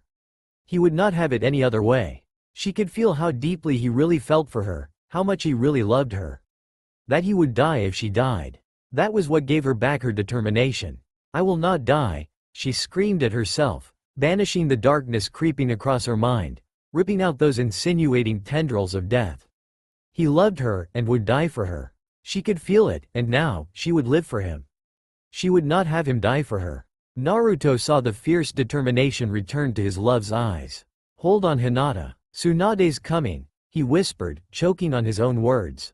"You can do it, Hinata. Don't give up, don't ever give up." The twitch of her lips was all he needed to see. She was trying to smile to him in reassurance, trying to tell him everything would be okay, that she wasn't about to go anywhere. He knew her that well, he could tell all this just from that infinitesimal twitch of her lips. He felt that reassurance, and nodded to acknowledge her, but it couldn't outweigh his worry for her. No matter how strong you are, if your heart is bleeding internally, there is only a matter of time you can cling to life. He kissed her again as they desperately hoped, waiting for the medic, the legendary Sannin. He breathed life into her with his kisses, hoping against hope she would live. For him, "It's getting harder to stay awake. And my strength is fading fast. You breathe into me at last." Tsunade arrived just in time to keep Hinata's laboring heart beating. After hours healing from both Tsunade and Sakura, they had stabilized the Hyuga girl enough so that she could be moved off the street and admitted to the hospital. The other Hyuga had picked up their comrades and skulked away when Naruto arrived, not wanting to trigger the demon boy's grief into wrath. He went with the now peacefully unconscious Hinata and stayed by her bedside all night. He was not about to let her go, he would stay there forever for her. However, in the morning Naruto had an idea. Making sure Hinata wasn't about to wake up, and getting both Kiba and Shino to look after her, he rushed to the Hyuga compound to pick up a few things. With the help of Neji, who was the only Hyuga he knew who was on her side, he snuck through the estate to her now tiny room. It had been considerably downgraded since she was caged. She didn't have a lot, Hyuga were not renowned for their luxuries, and slaves were even less. But he did have to smile when he saw the collection of photos on her dresser. The first was of her as a little baby, being held lovingly in her past mother's hands. The next was Hinata at 5, in a cute little lavender jacket, not too different from the one she wore now. She was holding the hand of a stern-faced Hiyashi. The next frame jumped forward to when Hinata was 12. It showed an extremely happy, chibi-like Hinata, eyes closed in glee, presumably when she received her Hite 8 against all the expectations of her clan. The second-to-last photo was of her in her full ninja attire, standing defensively before the prone Naruto when she had defended him from pain. He had no idea how that photo was taken, but it seemed it was the final step in her life's story so far, her story to self-confidence.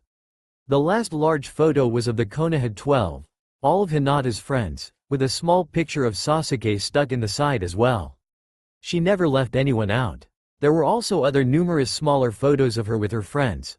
Well, blushing trying to hide from the camera with her friends. Family photos were scattered here and there also. Naruto, knowing she still loved them, took them all, but kept the first 5 aside, deciding about a special place in Hinata's hospital room to place them.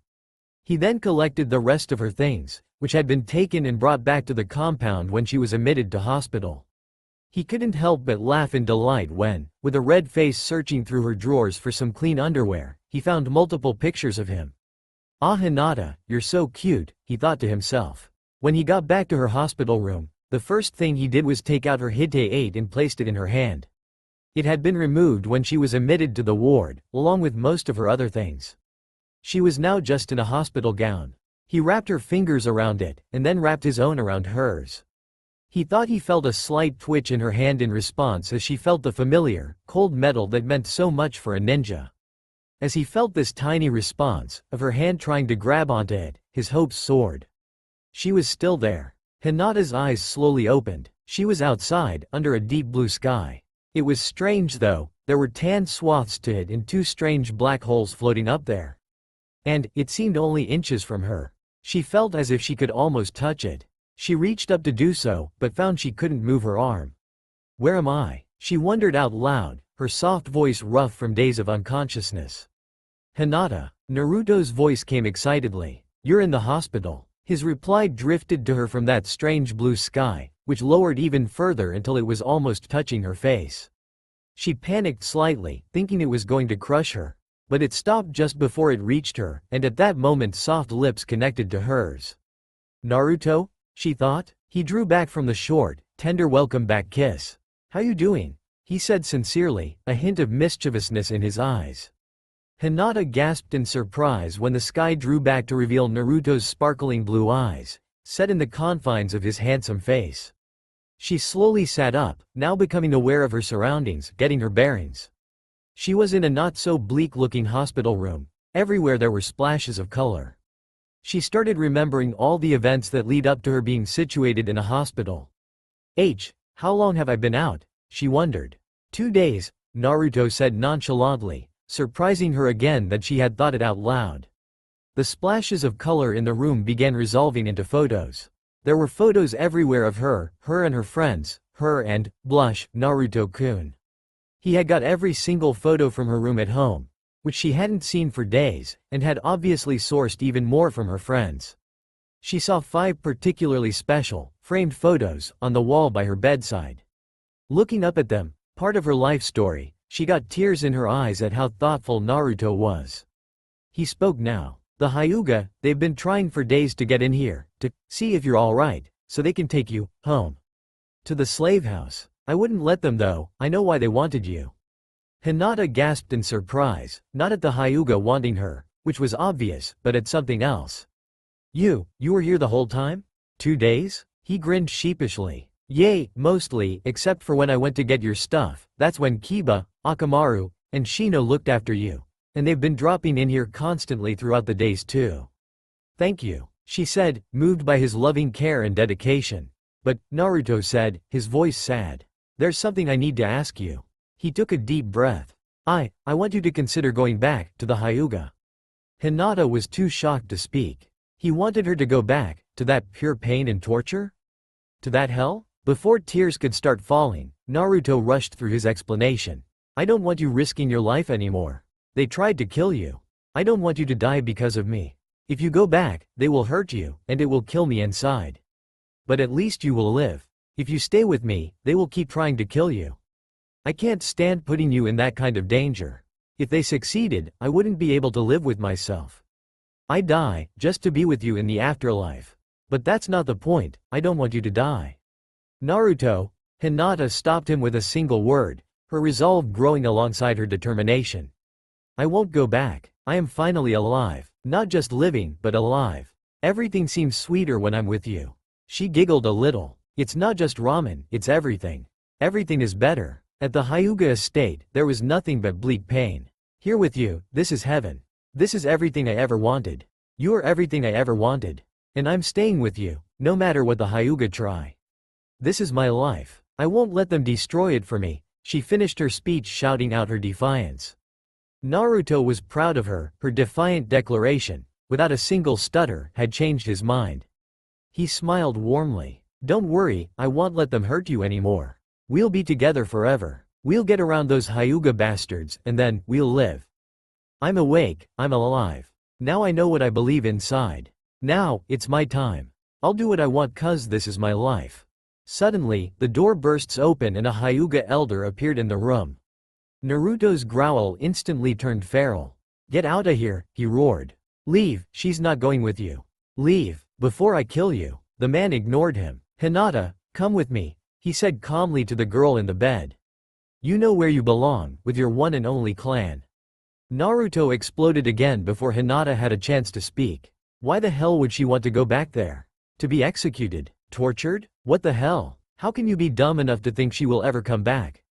The elder merely smirked. "Kyuubi, who are you to decide what she wants? I am asking Hinata. You do not decide for her, you do not own her." Naruto growled even more at the hypocritical speech of not owning her. "Bullshit, neither do you," he muttered under his breath, but otherwise kept silent. It was Hinata's decision. Little did he know the elder was crafting his chakra into her seal, subtly tracing pain throughout her mind, just reminding her what he could do. But, to his surprise, the look of defiance never left her eyes. The hospital room filled with the rich softness of her voice, tones of pain, sadness, joy and determination laced through it. "I'll never go back there," she raised her soft voice in defiance, even as he increased the pain. "This is my choice, and I won't back down. You can use the seal all you want to control me, but I won't give up. This is my life. I'll do what I want, I'll be with whoever I want, and you cannot stop me." Naruto was again proud to hear his girlfriend wording such a strong conviction for her own life. The elder growled this time and started increasing the pain threshold, being blissfully unaware of Hinata's capability to endure pain. She had dealt with so much emotional and physical pain all her life, she had a huge capacity for it. He was also unaware of the foot coming towards his head, being led by an irate Naruto. "There's your answer, jerk, now get out," he shouted as he booted the Hyuga out the room via the still open door he had come in through. Naruto slammed it behind the tousled form of the elder and turned back to his girlfriend. A grin stretched across his face. "I'm so proud of you, Hinata-chan. Your nindo's just like mine. Here, right now, right now. Stand my ground and never back down. I know what I believe inside. I'm awake and I'm alive." Hikoto, the Hyuga elder sent to apprehend their runaway branch member, walked slowly down the corridor. He produced a radio from within the deep pockets of his robes and quickly contacted his clan leader. "Hiashi-sama, even after all those threats, she's not going to come back peacefully. We will just have to keep sending branch members to capture or kill her," he said coldly. He heard a muffled growl on the other end of the line. The voice that came across was laced with madness. Unknown to his clan, Hiashi had sunk lower into insanity seeing his daughter murdered before his very eyes, just as he was coming back from the edge. It was irrelevant that she had actually survived, and he was now trying to kill her again. Just seeing her and thinking her dead had made the madness unhinge his mind again. "Very well, you will follow up on these threats." Hiashi's cold voice came in response. "Go in there now and kill her." Hikoto stiffened, making a slight choking sound. But, Hiashi-sama, the Kyuubi's in there, that's a death wish," he stuttered in fear. Not so tough now that he was being put directly in the line of fire. "Think of it as a sacrifice for the good of the Hyuga clan. You will be doing us a service for once, instead of just rambling away on my advisory council," Hiashi said, and with that emotionless condemnation, his voice turned even more chillingly cold. "Now do it," he hissed. "Or you will be cursed with far worse if you return here a failure." Hikoto gulped, thinking about what he could be cursed with. "Why, yes, Hiashi-sama," he replied, then pocketed the radio. He slowly turned back and started walking down the corridor, back towards certain death. The door opened suddenly and Naruto growled again, sick of the interruptions. He turned only to see an empty doorway and a blur go past him. He caught a glimpse of a palm glowing with chakra, heading directly towards the prone form of Hinata. "No," she started to shout. Terror welled up within him as the palm full of deadly intent descended on his beloved. He couldn't move fast enough to stop it. But Hinata could. Her hand whipped out from under the covers, grabbing the elder's wrist before he could stop her already fragile heart. Hikoto stared in shock at her Byakugan-filled eyes, staring right into him. She sent a large jolt of chakra into his arm, numbing the entire appendage and shutting off most of the chakra points in the limb, rendering it useless. Before Naruto could do anything too drastic, she reached up. Gently, she tapped the stunned elder's neck, sending a small lace of chakra into the nerve which effectively knocked him unconscious. He slumped across her, seconds before Naruto roughly yanked him off her and threw the already unconscious, revered elder, into the wall. Well, that was before he realized he was already unconscious, and not leaning over Hinata trying to do something dirty. Naruto-kun, could you please get a doctor or something? Hinata said quietly, strangely calm in the near-death experience. She was getting all too used to them lately. What, did he hit you? Naruto asked in concern. No, it's for him, Hinata reassured, pointing at the prone form stuck to the wall. Naruto sighed. Yay, I understand, and walked out of the room in search of a doctor. Despite what he had just said, he still struggled to believe Hinata's capacity for kindness. Hinata slowly rose from her hospital bed, feeling a lot better after days of lying there resting. She gently picked up the unconscious elder and lay him down amidst the now unoccupied sheets. He had been misled by the teachings of the clan, and she would not judge him because of others. She found some of her ninja clothes in the bedside drawers and changed into them, then left the hospital, Naruto falling in step beside her with a confused look on his face as she swept past him. What are you thinking? He asked suspiciously, knowing something was up with the normally shy, unsure girl. We're going home, Naruto-kun, she said calmly, but continued in her head. But then I have something I have to do. I'm sorry, Naruto-kun, but you can't come with me. They stayed in silence until they reached Naruto's house, thankfully without any more run-ins with Hyuga. Once inside, however, everything turned to hell for Naruto. Hinata turned to him with an odd look on her face. Naruto-kun, I'm going back, she said, stunning him into further shocked silence. She still stood in the doorway, but instead of looking at the ground in depression, all vulnerable like she normally would be, she was looking straight back into his eyes. Her expression was that of fierce determination, showing in her lavender eyes and every inch of her face. I need to change them, she whispered. Will you trust that I'll come home? Naruto was lost in the determination of her eyes. He had never seen anything like it before. It was stronger even than when she had fought to defend him against pain. He knew she was going to do something about the Hyuga, but he also knew she wasn't going to tell him. It was a matter of trust, his final faith. The inner struggle raged within him until he finally summoned up the courage to utter a single syllable. Yes, he whispered. Hinata smiled gently. She leant forward. Thank you, Naruto-kun, for trusting me. And believing in me. I'm going to take this war to them. She whispered in his ear. She shifted her head, now nuzzled against his face, until their lips touched. Naruto's eyes widened even further. This was the first time Hinata had ever actually initiated a kiss. She had indicated she had wanted one before, but never given one. It was another wonder altogether, feeling her press her lips now hard against him, his slow to react in shock. Their kiss became passionate, both a goodbye and a promise to come back, of there to be more. Then, she was gone. Naruto stood staring at the empty doorway as the door swung softly closed. He continued to stare at the door, fists clenched and teeth gritted, resisting the urge to pursue her, to stop her, to bring her back to the safety of his arms. He stood there all afternoon as he waited for his love to return. He knew this was something she needed to do alone, and he would not interfere, no matter how much it killed him inside knowing she was walking into the heart of danger. I'm at war with the world. 'Cause I ain't never gonna sell my soul. I've already made up my mind. No matter what, I can't be bought or sold. Lines of caged Hyuga met her at the gates of her old prison, all in their shared clan fighting stance. Someone must have alerted the clan of her approach, but nothing would stop Hinata. This was too important. I'm back to see my father, she said, stressing the last word, yet her tone was cold and emotionless, like the perfect Hyuga. A man that looked to be a captain grudgingly let her through, though not without an escort of 10 men. She was glad to see one of them was Ko, her ex-personal guardian and caregiver. He wasn't looking at her with the scorn for a traitor like the rest of the men, but a twinkle of sympathy was in his white eyes. She gave him a small smile, to show him everything was planned.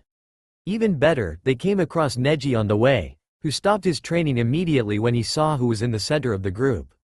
He offered to help with the escort, and being an important and valued Jonin of the clan, was accepted in good faith.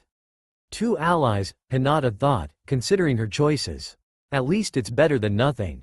She reassured herself. Hiyashi-sama, Hinata has returned, the captain announced when they arrived in the office of the clan head. However, this resulted in the whole procession, -1, drop to their knees from the pain of the curse seal. Hiyashi was not in a good mood.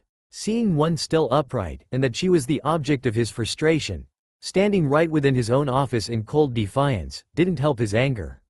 He increased the pain till it was breaking the threshold, but still she didn't even flinch. Through sheer will alone Hinata kept on her feet, as around her feet her fellow branch members screamed their lungs out. Hiyashi-sama, please stop this, you're hurting your loyal slaves. She said emotionlessly, hiding her pain and her guilt for bringing this upon Ko and Neji behind a mask of indifference. Despite her will, her eyebrow did start twitching under the weight of pain, and one leg quivered as he somehow increased it. It seemed there was no limit to the suffering the curse seal could bring, but little did she know Hiyashi was at his maximum. The branch members, both enemy and ally to Hinata, were all unconscious by now, so no one witnessed the titanic struggle between father and daughter go on in the small office room. Sweat beaded on Hiyashi's bare forehead as he concentrated on his daughter's branded one, pouring chakra into the curse.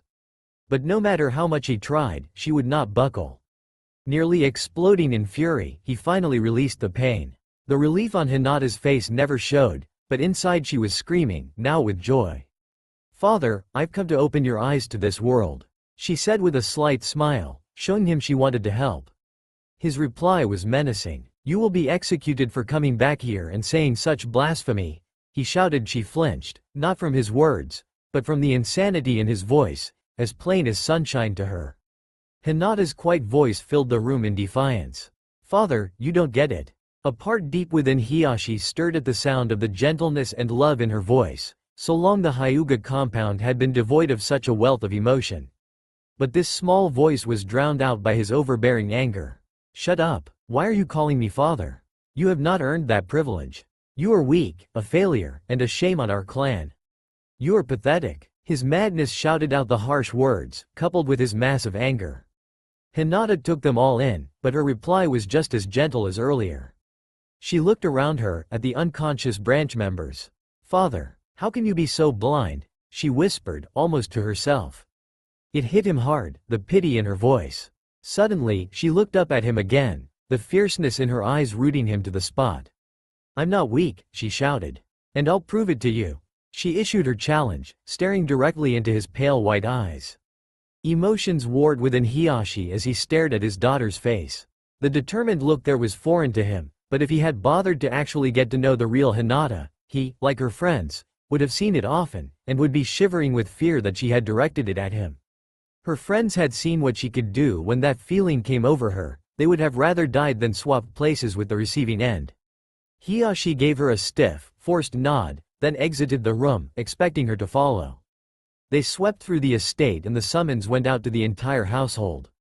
Hinata was more than a little nervous throughout the short journey, but she quelled it under the fires of her conviction. She would help these people, her people, even if they didn't want it. Finally, after what seemed a much longer walk for Hinata than it really was, they reached a small rectangle of packed dirt in the center of the compound. It doubled as an arena and training area. Today it would be the former. "You want to put a wager on this?" Hiyashi stated coldly. He thought he knew what she was up to. "You win, you stay with Naruto. Lose, you stay here," he said, knowing he had guessed her intentions perfectly. The surprise was palpable when she answered in the negative. "No, this isn't for wagers, father. Whether I win or lose I will do what I want. But this is to finally prove something to you. This is for me and you alone, father." Hiyashi's madness was still dominating his body, so all he muttered was an arrogant, "HMMPH. Prepare yourself then." He slipped into his gentle fist stance. Hinata glanced nervously at all the faces of the people of her clan gathered. She knew everyone. She thought back to why she was here. For her father. For them. She shut her natural shyness away behind that wall of determination. Now was not the time. Her eyebrows drew down in that set that meant she would never give up, even to the verge of death, even over the verge of death, and took up her own stance, a modified version of the gentle fist posture. Hers accommodated more for her assets. Her excellent chakra control, coupled with her flexibility, made her stance differ a lot from the usual stoic Hyuga stance. The crowd went silent as an elder came forward. "Begin!" His rusty voice filled the silent arena, and he swiped his hand dramatically in the air. Hiashi charged forward immediately. Hinata knew he was an extremely accomplished fighter. He wasn't the head of the most prodigious clan in the village for nothing, but she could see anger clouding his judgment, just through the way he was running so recklessly towards her. Chakra began to lightly glow around her palms, matching the deeper blue of Hiashi's. As he reached her, she sidestepped, keeping her hands close to her body and ready to block the expected counterstrike. It was as predicted. In his rage, Hiashi didn't think about his opponent anticipating his attacks. He swept around 90 degrees from where he had finished his charge in her last standing position, jabbing straight for her heart with 2 fingers. Her hand jerked across her body in retaliation, knocking his strike into the gap between her elbow and side. She returned her own strike, aiming at his shoulder with an open palm. He blocked this much the same as she had his strike, and a small puff of chakra whipped into the air from their collision. His other arm, now recovered, jabbed out like a snake trying to tag her abdomen.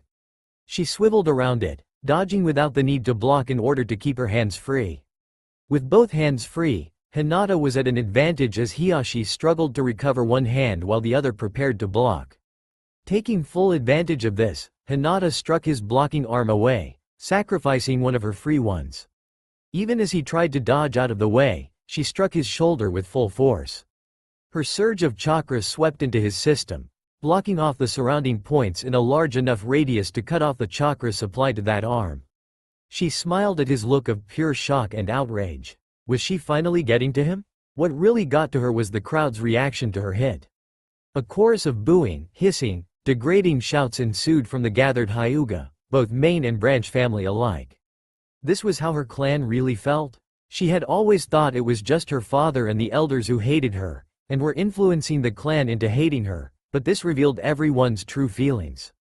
The truth of it was, the whole clan hated her. As Hiashi recovered, she stood in shock, staring at the clan she loved, at what they had become. She took every insult to heart. These were not the people she remembered. These people were corrupted by the blasphemy of the elders, of her father, until they themselves were just as bad. In my entire clan, only 2 people want me around, she thought in despair. Tears started to leak from her eyes, but she didn't bother wiping them away. Why am I even here? Her desperate, despairing thoughts echoed throughout her mindscape. When my faith is getting weak, and I feel like giving in, you breathe into me again. Naruto-kun. That thought echoed through her head as her clan's degradation washed over her. Naruto-kun. He wouldn't give up, no matter what people thought of him. She remembered how she had left him so suddenly, shutting the door on him before she even explained herself. How could she go back to him, a failure? No, even though these people didn't want it, she would help them. She would open them up to the real world, not this cold, imaginary tomb that they had surrounded themselves with. Hinata turned back to Hiashi, who was looking fully recovered again. She reactivated her Byakugan in preparation to fight. Her black-streaked lavender eyes widened in disbelief as she viewed his chakra network. His chakra was flowing freely down both arms. It was like she had never even hit him. He answered her unspoken question with a smug smile. The leader of the Hyuga clan has many secret techniques up his sleeve. He explained, although I admit it was quite a feat to hit me, it won't do you any good. You are still too weak, and with that he charged in a repeat of the first round.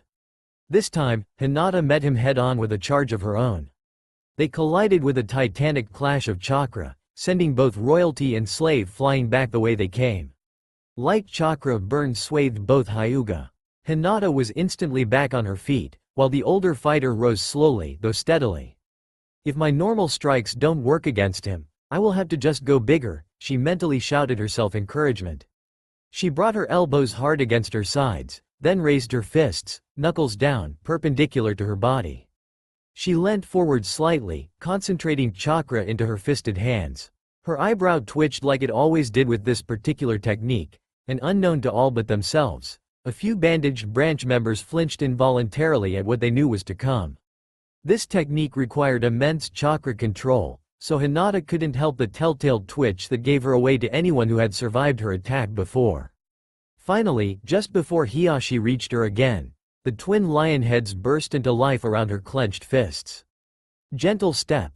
Twin lion fist, she intoned, and again met Hiashi's charge, this time behind the maw of a giant chakra lion head, ready to take a bite out of her father's chakra and simultaneously blast him back the way he came.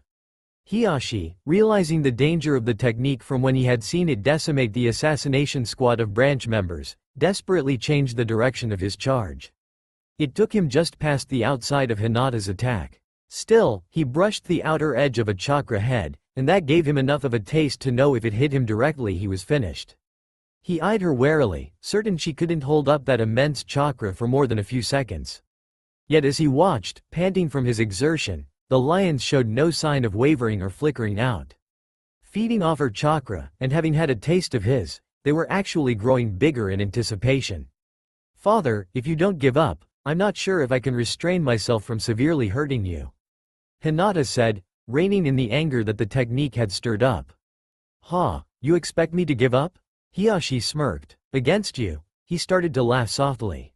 There was definitely something unhinged about it, and it was uncomfortably clear to every Hyuga present. Hinata was saddened at hearing it. So this is really what's become of him, she thought. And all because of me, was despairingly added. She coldly pushed the guilt away. "No, Hinata," she told herself. "I won't be responsible for his madness. But, I will bring him back." She could see he was on the edge of a yawning chasm, but by his actions, she saw he hadn't been completely swallowed up yet, he hadn't fallen into that pit. He had tried, every time he had tried to kill her he had leapt downwards, but every time he failed he would find himself back, teetering on the edge. Hinata's life was the only thing keeping complete madness away. And she would make sure it stayed that way. "I'm awake, I'm alive. Now I know what I believe inside. Now, it's my time. I'll do what I want 'cause this is my life." Echoing Naruto's words from that first night, she shouted, "I will beat some sense into you, father." With that she charged again. The Hyuga leader desperately maneuvered away from her strikes. Even a slight graze from a chakra head brought on a wave of pain from chakra burns. It was all he could do to dodge, let alone attack, and he couldn't keep it up forever. Plans started formulating in his unhinged mind, and using crafty underhand techniques he began molding chakra into her seal, even as he jumped out of the way of yet another lethal strike. He wasn't the Hyuga head for nothing. He knew every trick in the book to utilize the caged bird seal. Hinata stumbled under the sudden flare of pain that crashed through her head. For a second, the lion heads flickered, but she ruthlessly kept them active. She ignored the pain, focused completely on her objective, and pushed on. However, it is rare to have a fair fight with someone from a clan that hates you, and that entire clan is attendant. Others had noticed her split-second slip up, including the Hyuga elders. Simultaneously, they clapped their hands together in their favored seal. Hinata buckled under the weight of pain as it folded over her another 5 times. She couldn't form coherent thoughts, only collapsed to the ground, screaming in agony as a total of 6 main house members put all their chakra into her caged bird seal. The Hyuga looked on in amusement. Who was this pipsqueak girl to challenge their way of life? Who was she to try to defeat their honored leader? But not all thought this. There were signs of some change among the crowd. Many a branch member had a look of disgust on their face as they watched the brutality being forced upon the girl, who had just valiantly given her all in the fight. Seeing her courage to stand up to their clan, and now seeing her groveling in the dirt, it having taken 6 main house members to finally take her down, they began to look at it from a different viewpoint. Now, they were starting to question. 2 specific Hyuga, who had just arrived on the scene, having recently recovered from an ordeal with the seal of their own and joined the audience, definitely opposed what was going on. Neji and Ko quickly saw the situation, saw the 5 Hyuga elders crippling the poor girl. If this went on much longer, she would die. As it was, she would be lucky to wake up in 2 weeks without permanent brain damage. She finally blacked out, leaving many a relieved-looking Hyuga as her disturbing blood-curdling screams died down. Before the elders could turn unconsciousness into death, the 2 allies leapt in front of them. In an act of pure courage and rebellion, they closed off the chakra to the older men's hands with a few quick jabs by each branch member. The rage on their faces was palpable, but the allies stood their ground. Neji addressed the elders before they had a chance to begin their barrage. "Do you think our clan is so weak our own leader must have the help of 5 elders to defeat a branch member?" he accused. I admit, she is a formidable opponent, but this was to be a fair fight, for her to prove herself to Hiyashi-sama. Who are you to interrupt, against our own leader's orders, he shouted. One elder retaliated immediately. She is so weak she couldn't even resist the seal, he shouted back. Another chorused his agreement, and then smirked menacingly at Neji. And I bet you can't either, Neji. Shall we test it? The others snarled in agreement, and, using the special elder technique that Hiyashi had utilized, they flooded their chakra pathways, effectively unblocking the tenketsu in their hands. Neji began to feel the all-too-familiar pain of the curse blossom in his forehead, and by the look on his face, Code too felt the rotten flower of pain bloom in his own head. But before it grew any worse, a cold voice interrupted. They're right, Hiyashi said, his tone brittle with anger. It does not take 6 Hyuga to defeat one. Leave them, they did the right thing. Our clan is not that weak. It was you 5 that were shaming the clan. The elders shrunk under his glare, then the one that had first spoken up turned to Neji. I'll be seeing you 2 later. He whispered, and the 5 elders slunk off. The 2 branch members shivered involuntarily at the promise to come. Still, they quickly shook it off and hurried to the prone form of Hinata, lying fragile in the dust and dirt. Hiyashi felt strange. The pure agony of the screams of his daughter had once again struck those chords buried deep within his heart. Seeing her lying there, looking so fragile and vulnerable, face covered in blood from the effects of the seal, and dirt from pushing her face into it as she groveled, this too began to play those chords. She'll need to be hospitalized immediately to avoid any brain damage, Hiyashi-sama. Neji's neutral voice brought him back to reality. Yes, after that she will be out for at least 2 weeks. Hiyashi said, surprising the 2 brave branch members with his empathetic statement. Very well, take her then. He continued, his voice going back to its normal coldness. Then, to everyone's immense shock, a small sound escaped Hinata's lips. She grunted lightly as her eyelids moved slightly. They squeezed tight before flying wide open. Blinking a few times, Hinata looked up to see 3 extremely shocked faces standing directly above her. What happened? She stuttered out, rubbing her head. A throbbing aftermath of pain still clung there, and her voice was soft but husky from having screamed her throat raw. She slowly, valiantly regained her feet with much shaking and spasming limbs involved. She found herself in the center of a trio of Hyuga. 2 corners were friendly, 1, not so much. All 3, however, were shocked beyond words. How tough was this girl? She turned shakily to her father, slightly unstable on her legs. Her face was determined though, and she stared him defiantly in the eye. We have a fight to finish, she said. He slowly nodded, the grudging respect for his branded daughter growing by her every action. They squared off at each other again, and this time, as they fought, the crowd was in attentive silence. After that last display, they too had found at least some respect for the girl, so no longer booed when she tagged their leader, nor laughed when she was hit in return. Hinata was noticeably slower now, but she didn't let it bring her down. She still tried with all her effort to defeat her father. Locked in close combat, Hinata threw a roundhouse kick to Hiyashi's flank. He nimbly ducked under the kick, retaliating by sending his own to sweep her legs. Hinata came up with a plan in that instant. Now that her body was severely injured, she was no longer anywhere near as fast as him. Therefore, she had to utilize her mind in every opportunity she got if she wanted to take him down. Now was such an opportunity. Knowing he would expect the classic hop above, which would leave her mid-air and open for attack, Hinata let his kick hit her. It whipped her around so she was parallel to the ground, but mid-air. Her eyes locked on her father's surprised ones as he was coming out of his duck. Motion seemed to stop as they sank into each other's eyes, one full of madness, confusion, and anger, the other full of love, kindness, empathy, but above all, fire. Almost in slow motion, Hinata's right arm swept down, planting on the ground. Using this as support, she thrust out her left palm towards her father's chest, pushing off the ground with her other arm for extra leverage. With the force of the giant bull one of Pain's paths had summoned, her chakra hit her father's chest. She deliberately directed it around his vitals, but it still shredded the muscles around his heart and lungs. The leader of the Hyuga clan was left on the ground, coughing and spluttering up globs of blood in the aftermath of her strike, unable to move. Here, right now, right now. Stand my ground and never back down. I know what I believe inside. I'm awake and I'm alive." Hinata stared down sympathetically at her father on the ground. Blood was splattered all down his robes, with the Hyuga leader still feebly trying to retain a sense of dignity. "You must reach this low in order to really see the world," Hinata said gently. "You brought me down to this place, but with the help of another, I woke up." She was thinking of how Naruto had saved her when she had all but given up. "I am here to help you up out of this ditch."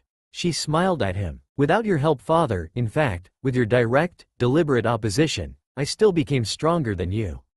Now will you listen? Now that all those lies about failures and weaklings have been proven insignificant, now will you give me a chance? Will you give yourself a chance?" Hiyashi looked at his daughter, standing imperiously above him, yet still radiating the gentle, kind aura of an angel. He grudgingly nodded his head. Hinata smiled slightly and knelt down in the dirt beside him. "Father, you always labeled me weak, pathetic, a failure, because you never knew any better," she said kindly. "You were raised to be the arrogant man you are today. While my mum was around, she suppressed that side of you. But, when she passed, something tripped in you, didn't it, father?" She got a blank stare in return, as much as she had expected. He wasn't yelling, just listening submissively. This was what she had hoped for. Hinata continued. "It killed the side mum had tried so hard to create, the kind, loving father I remember from my childhood. The father who sang me to sleep at night. After she went, that side of you went with her.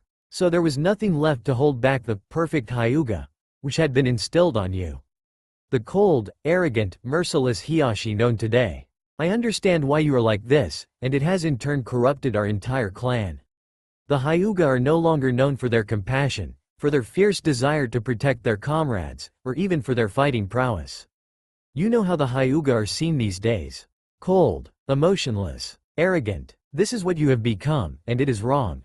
She softly cradled his head in her hands as she looked down into his eyes. "I am here to bring you back, Dad." That single syllable rang throughout the silence in the arena.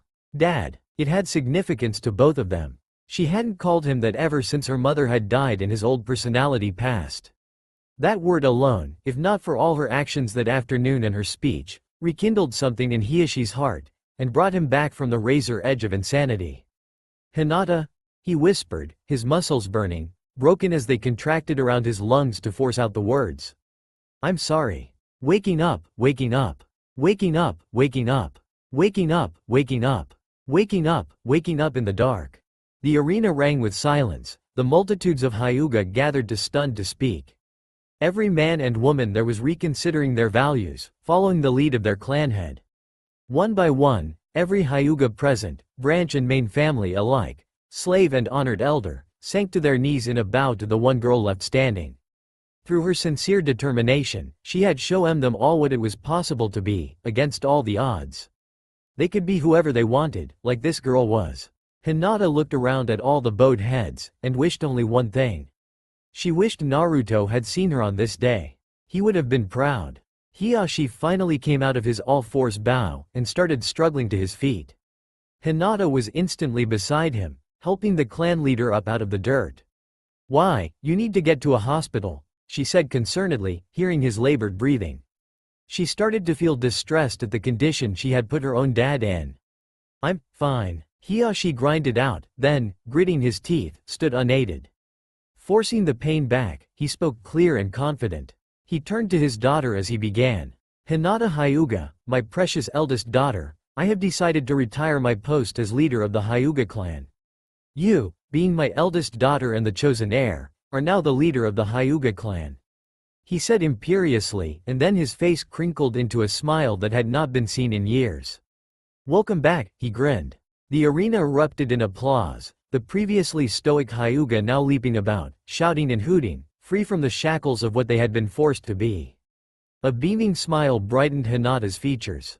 "Thank you, Dad," she said excitedly with a soft hug, careful not to disrupt his injuries. "Now we really need to get you to the hospital," she admonished cheekily, feeling a bit confident from the happy situation. With that, and the help of a grinning Neji and Co., they carried Hiyashi to Konoha's hospital, where the top medics would bring the former clan head back to as good as new. "I can feel you in my sleep. In your arms I feel you breathe into me. Forever hold this heart that I will give to you. Forever I will live for you. The door slowly swung inward, revealing a battered, bruised, but completely ecstatic Hinata. Naruto was still rooted in place. He had been staring at the door for hours, contemplating his life with the angel that was Hinata. He spoke that name now as she stood in the doorway, lost in his watery gaze. His vision blurred, so he wrapped her in his arms, not wanting her to see his tears. I thought you were going to your death there, he admitted, his voice choked with happy tears. Hinata nuzzled her head into the curve between his shoulder and neck, taking in his familiar scent. I wouldn't die there, she said into his collarbone. I won't die for them, for me. No, because I'll live for you, Naruto-kun, she said gently. A sincere smile stretched Naruto's mouth. Gently pushing her off his shoulder, he leant in, tenderly kissing her lips. She sank into it, moaning softly in pure bliss. Don't worry Hinata-chan, I'll do the same for you, he whispered as they paused momentarily for breath, before joining lips again. Repeating that fateful night a few days ago, they slowly went arm in arm to the bedroom. It was fairly dark by now, and they sank into the bed, pulling up the covers over them to keep warm. Naruto then commenced in paying her back all the kisses and cuddles she left in her note, until finally exhaustion overtook them and they fell asleep. Lips still pressed together, sharing each other's breath of life all throughout the night. I'm awake, I'm alive. Now I know what I believe inside. Now, it's my time. I'll do what I want 'cause this is my life. That's all for now. If you enjoy then please like, share and do comments.